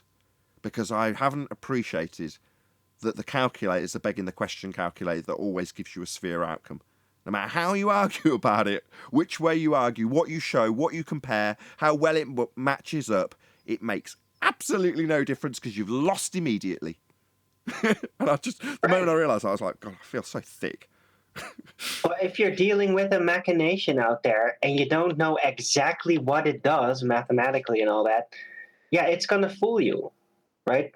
But we did figure it out. We figured out exactly how it works, not even seeing the formulas in front of us, but just knowing how it works, how it does things. We unraveled it completely. So you shouldn't be embarrassed because it was a really good machination. It was a good trick. But I thank you, but I do. And I'll pepper it with one more thing. The reason I give such a hard time, this is quite embarrassing, I don't know why I'm confessing this.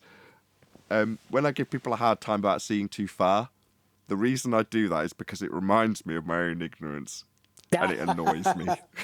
So when they say I see too far, I think I can hear myself saying it with the calculator in front of me. And how stupid I feel now, having said it. So when someone says, look, we see too far, it's like, so you've still got the remnants of the globe belief. You're still begging the question of a globe. It's still there, you stupid idiot. And I'm talking to myself. That's what I'm really doing. Yeah, but I could tell you who should feel more embarrassed. I'm probably going to be on his bad side for this, but I think it should be QE.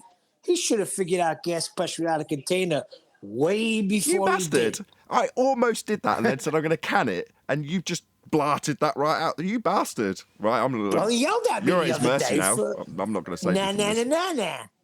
I'd like to comment on how this argument on this subject matter has matured over the years. Now, they are feeling the pain so much that they have to go against geometry in a different way than they've been in the past with their 7/6R and, Earth-based Coriolis, all these different things. They were able to bring in all kinds of things, always start with begging the question. And now since the Black Swan and the age of the Sextant, it's like anyone listening to these people and they just totally mess up what an angle is, they're more easily caught now in their trickstery because everyone knows what an angle is with just a simple looking up on Google search. And then you hear Zanuck and Bob and Wolfie and all these guys saying it's the opposite. So it's easy to spot them now because the argument isn't going to go long when you say, what's an angle? But you can't work on the curved adjacent. It's over right there. I mean, it's real quick. So it's really nice that they're backed into such a corner that they have to even sound even more stupid when they're saying you can get an angle with a curved adjacent. And by the way, that was a compliment to QE. It is dead quick and dead easy now. And that's why Nathan summarizes, which is why we should go back to why QE should be more embarrassed than Nathan. I mean, it was a very valid point that discussed. No, that's a compliment. That is a compliment. No, you're correct. You don't know what you don't know. You can't be held accountable for something you didn't know. No, I knew it. No, I knew it. You knew that space wasn't a vacuum. No, we knew that you can't have gas pressure without a container.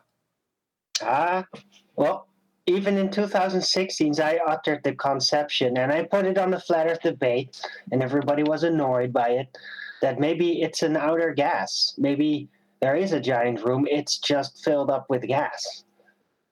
It would bring other problems with it, of course, but I thought that that's a more viable option than just ignoring gas pressure dynamics,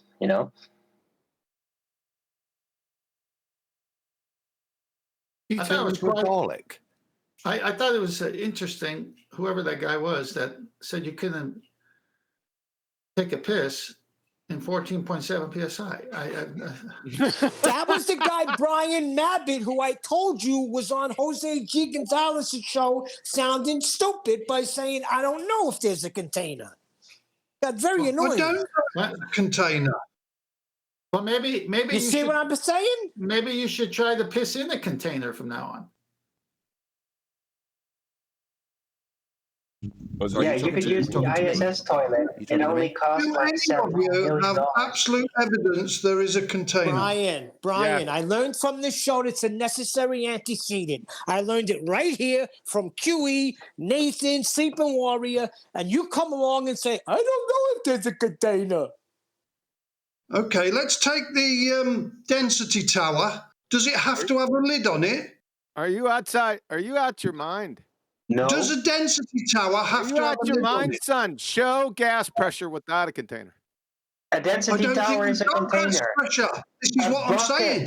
You don't think we have gas pressure? No, I think we live in a gaseous. A gaseous. Shut up. What's funny? What the fuck are you doing? Don't say no more, Brian, please. We live in a gas density container. So we got the heaviest gases down here. We've got the lightest gases at the top. I think we just run out of propulsion.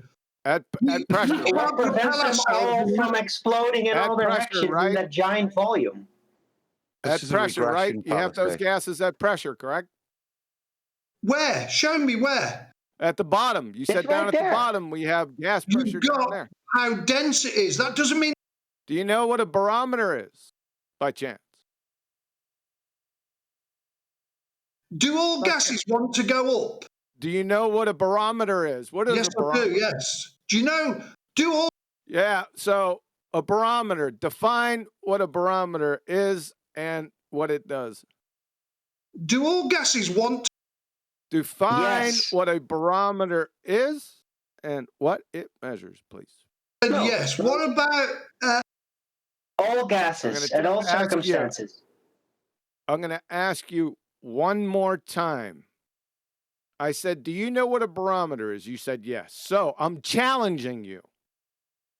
Tell us what a barometer is and what it does. Last time. It measures the density of the medium. No, brother. Bye. Hey, I got a question for Brian. Isn't that just correct? No more questions. I have the definition, but it says atmospheric. It measures air pressure. Sorry. Yeah, it says atmospheric, but it's air pressure. Density of the medium. But he asked a legitimate question, though. Do all gases want to go in all directions? Yes, they always do. But he said, but first they have to mix in with the other gases that are around. And if those gases are much less dense than it, while it's in its concentrated form, it might actually prefer to at first go downward until it eventually dissolves with the inhomogeneous mash of the gas, and then, like all the other gases, it goes in all directions. What does that have to do with my question? What is a barometer and what does it measure? A barometer. It's his question. A barometer is a scientific instrument that is used to measure air pressure in a certain environment. There you go. Did you get that, Brian? Yes, I did. Okay. And his question wasn't that. His question was, does all gases go up? It wasn't, does all gases go up, down, or everywhere? So, LPG, have you ever poured any LPG out and it goes down? Oh, God. What does the L stand for? What the hell? What does the L stand for? Liquid petroleum gas. A liquid gas. Yeah, it turns into a liquid at about 10 bar, about 140 psi. Oh, so it's not a liquid and a gas at the same time. No. So liquid gas. So if it's a liquid, why would it behave like a gas? What about butane? Has any of you ever put a lighter and put butane into Show the gas bottom? pressure without a container. Yeah, it becomes To prove your liquefied point. again. That's To prove right. your Yeah, point, butane's a liquid. we're not chasing your tail. I'm not doing that. Show gas pressure without a container. Yes, that's a great question. I'm not saying there's gas pressure without a container. We've already established that a barometer, which exists, measures gas pressure. Hold on, so sorry. that part of your argument is done. Yeah, It that's measures correct. Hold on, in Brian. basket. Brian, I just want to establish what exactly it is you're claiming then. I'm a bit confused. If you're saying you don't disagree with the idea or the notion that you can have gas pressure without containment, then what's the issue? I'm not following. I can't because John keeps muting me. It's a waste of time. Well, I'm asking you, and he only had you muted while I was talking, so no harm, no foul. What's your point? I'm muting him for diarrhea. Hold on a second. You're just like a fucking baller. I'm muting you because you got diarrhea of the mouth. Right? Now, I've taken you off mute when it's your turn to speak. Now, you want me to treat you like a fucking child? I will. You tracking with me, sunshine? Now go ahead, Nathan. Ask him. Same question. Just what's the issue? If you're not under the misapprehension that you can have gas pressure without a container, what's the issue? Right. All gases in water go up. All of them. In our atmosphere, not all gases go up because LPG and the gas in your lighter, butane, is heavier than the atmosphere we're in, and you can actually pull that gas into your hand, can't It's you? still going to be it. subjected to density. Okay. What? I don't understand. It's still going to be subjected to the effects of density. If it's concentrated and it's denser than the surrounding, it's going to go down until it dissolves. Yes, and then it goes in all directions. I agree with you. Okay. As I see it, we live in a density tower of gas. So we're in the most dense gas here. And as we go up, we go into less dense gas. Yeah, that's true. Astonishing. Show it without a container. Yeah, that's true, Wait, Brian. is he saying that there's layers of gases? No. Yeah, that's what he's columns, like horizontal columns. All mixed up. It's inhomogeneous. Hello. Brian, hello. Okay, so yes, we agree. Profound. Gas seems to get thinner as it goes up. Yeah, you can show that. That's demonstrable. But so what? So if it is getting less dense, then what we call pressure would reduce, correct? That's circular. That's what we've just summarised, and then you've summarised it afterwards. And yeah, okay, yeah, gas gets. And if you look at a cloud base, we always have a perfectly level, flat bottom of clouds. Clouds aren't gases. Okay, and I fail to see how this links to us and the argument about containment. I don't get it. They must be resting on a higher density gas, mustn't they, to get that flat level plane? Does this have to resting? What? Wait, are you trying to claim that other gas is a container for other Can gas? everyone shut up? I don't understand what he's asking. Just can you put it in a different way, Brian? I think I could explain if.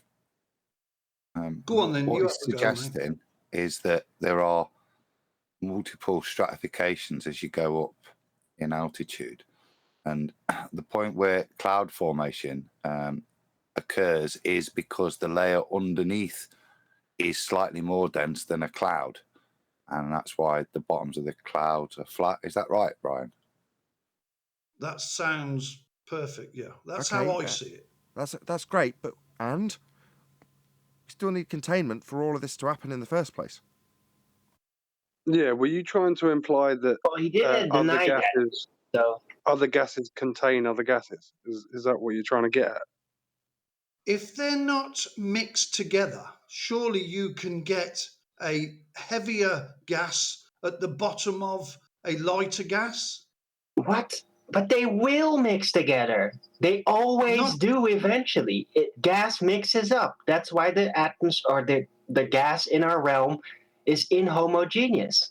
because it does always mix up. That's what gases do.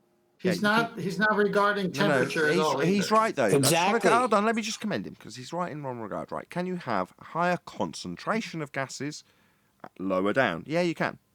But it still will fall in line with entropic law and disperse. Always.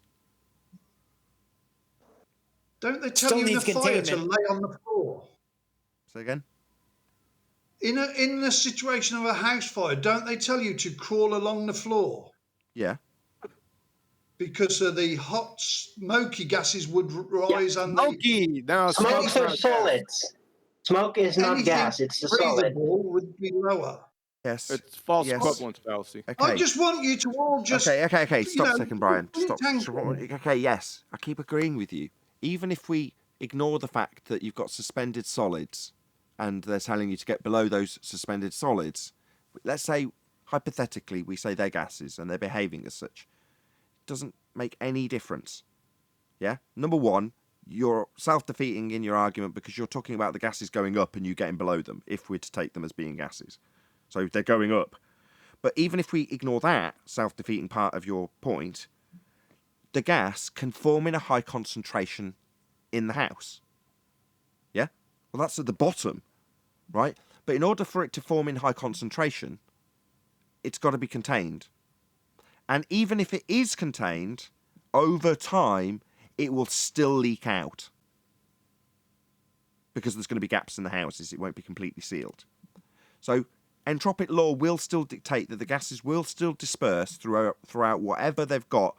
And if there's a limited amount of containment, you can force a differential. In this case, you're setting stuff on fire, right? And we're assuming, for hypothetical examples, that smoke is gas by way of behaviour. Well, yeah, it can form in a high concentration, but it's still going to want to leak out of the building through any means possible. And if there's only a tiniest millimetre gap, over enough time, all of the gas will equalise. That's entropy. So, based on all of those statements, this doesn't change anything about the requirement for containment for any of the descriptions I just gave to occur in the first place. But that's where we started, but also with you saying, well, I don't disagree, you need containment. But then you went on to describe pressure gradients. Yeah, we do have those. Dynamic systems. And concentrations being formed all over the place for whatever reason. But then they dissipate. And they would dissipate into space. If we didn't have containment, we must have some. So where are we going with the argument? Brian. Only Brian, please. As I see it, all gases want to go down. It's only because they're in a denser medium that they go. Now, bear with me, that some of the gases go up. Now, I Googled it and it said there was only 11 elements lighter than air. Now, them 11 elements surely have got a order in as well. Not all of them are the lightest. Let's take helium. If we have a helium balloon and we put it inside, let's say, a weather balloon with air in it, we would expect that helium balloon to go up. But then if we replaced the air in the weather balloon with hydrogen, which way would the helium balloon go? Well, where was the hydrogen, or where was its origin? Where did it start? In a tank full of hydrogen. Yeah. Not the man-made bit. Before that, where did it start its journey? Was it up in the sky? What? The premise you're punting is that gases can go down. And I'm saying your example, with a fairly lengthy example alongside it, is with, what was it, nitrogen, did you say? Helium. Helium. What was the other gas? Hydrogen. Hydrogen. Okay, where did hydrogen start its journey? Naturally start its journey? Was it in the sky? For your premise in the first instance that gases can go down, in this case hydrogen, so does hydrogen get created in the sky? No, it doesn't. Where does it start? What I'm saying, So where does just putting it as an So what you're explanation. saying, I love it. I've got a great point that's not being conceded, and it's what you're saying immediately, isn't it, Brian? No, what I've just said absolutely annihilates your premise in the first instance. Maybe a little concession. What am I conceding? The gas hydrogen isn't going. made in the What are you sky. I conceding? agree. Followed by a long string of what you might be conceding, or is the question actually open to be answered? I agree with what you're are saying. you conceding? What's Hydrogen the is not question? made No, in the no, sky. just a string of chanting. So the Hold point up. gets further away and the panel starts chiming in. What are you conceding? Your premise that gases go down. Depending on the medium they are in. So hydrogen go down. Does it? Naturally. Obviously. Created in the sky. We've already had the concession from you that it doesn't. So that defeats this premise in the first instance. I'd like you to concede that, please. I will concede that hydrogen in our atmosphere or our air will go up and not down. Any but example? in no Okay. atmosphere, I know. I and already no had air, that. where will Okay. it go? Yes, I've already had that. Yes, I know you've already conceded that. I had to lead you there. It took quite a while. Yes, thank you for your second concession of something I've already got you to concede. Meanwhile, your premise, unless you can offer up a gas that is created naturally in the sky and is falling down, your premise has been defeated. That's the concession I'm waiting for. Not the same concession about your example failing. Do you want to do it with 5 more examples of gases not falling down from the sky?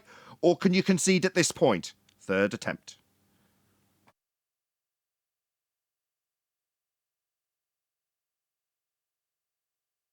Now, can I finish it?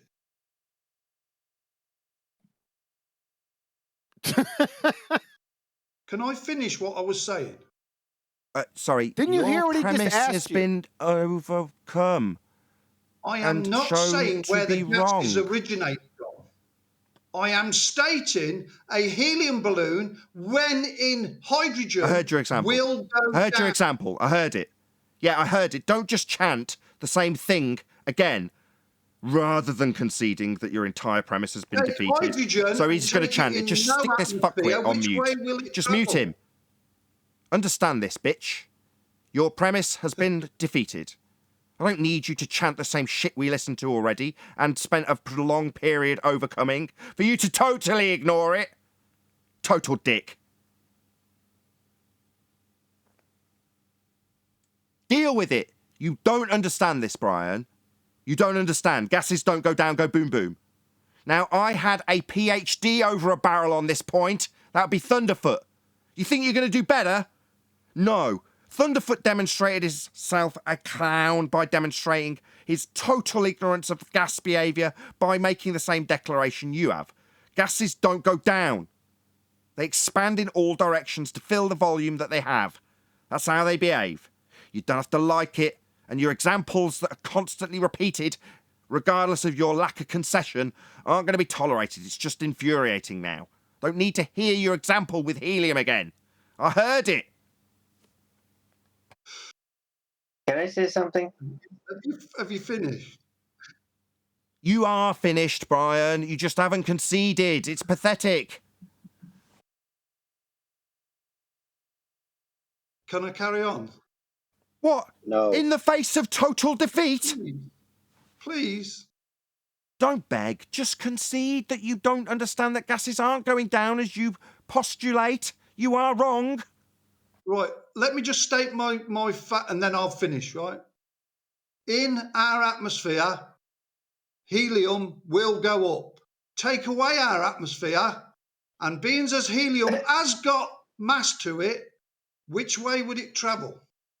Sorry, In all we don't directions. have a scenario without air or Yeah, sphere-shaped air. That isn't a scenario I can ever validate. So, And neither can he.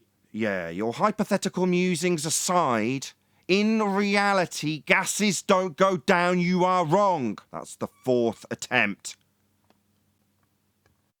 We seem to have this statement that helium's going up. Helium doesn't go up. If you take a helium and let it go, it'll go in its random direction. If you take helium and contain it in a volume and the concentration of helium inside is less than the air outside, it will have an upwards bias, won't it, in put simply? But that's nothing to do with the gas behavior. That's to do with the density of the containments that you've got. This is nothing to do with how a gas behaves. It's not the gas you're talking about and attributing these properties to. You've locked it away. It's not able to demonstrate its entropic properties of going in all directions. All that you're seeing play out is relative density disequilibrium between two different bodies of matter. It doesn't matter whether it is gas or anything else. It only matters what is the average density of the object versus the average density of the medium it is in. And that's what is actually making it go up. Right, and in this instance, the object is helium balloon. That's the object we're talking about, as opposed to the properties of helium. I think that's your point, right, Adam? Yes. Yeah. On your point, Adam, and his illustration of why in the burning house they tell you to crawl on the floor is, I mean, that was a ridiculous illustration because number one, it's got a ceiling and it's contained in the house. If you take away the roof and the fire's in the bedroom and you're in the kitchen, I doubt you're going to be crawling on the floor. The entropic nature of things, that smoke's going up. Indeed. And with that, I'm going to say, at the end of what has been a turbulent and interesting show, especially the live show, a huge, massive, enormous thank you to both Discord and G+ panels for making the whole thing possible. And, of course, a massive thank you to all of you in either Nathan Oakley 1980 or Nathan Oakley Programming Streams for hopefully smashing the super chat, liking, commenting, sharing, subscribing, hitting the PayPal link, and all that good stuff. I've been Nathan Oakley, and I'll see you all in the next video.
What a lovely day!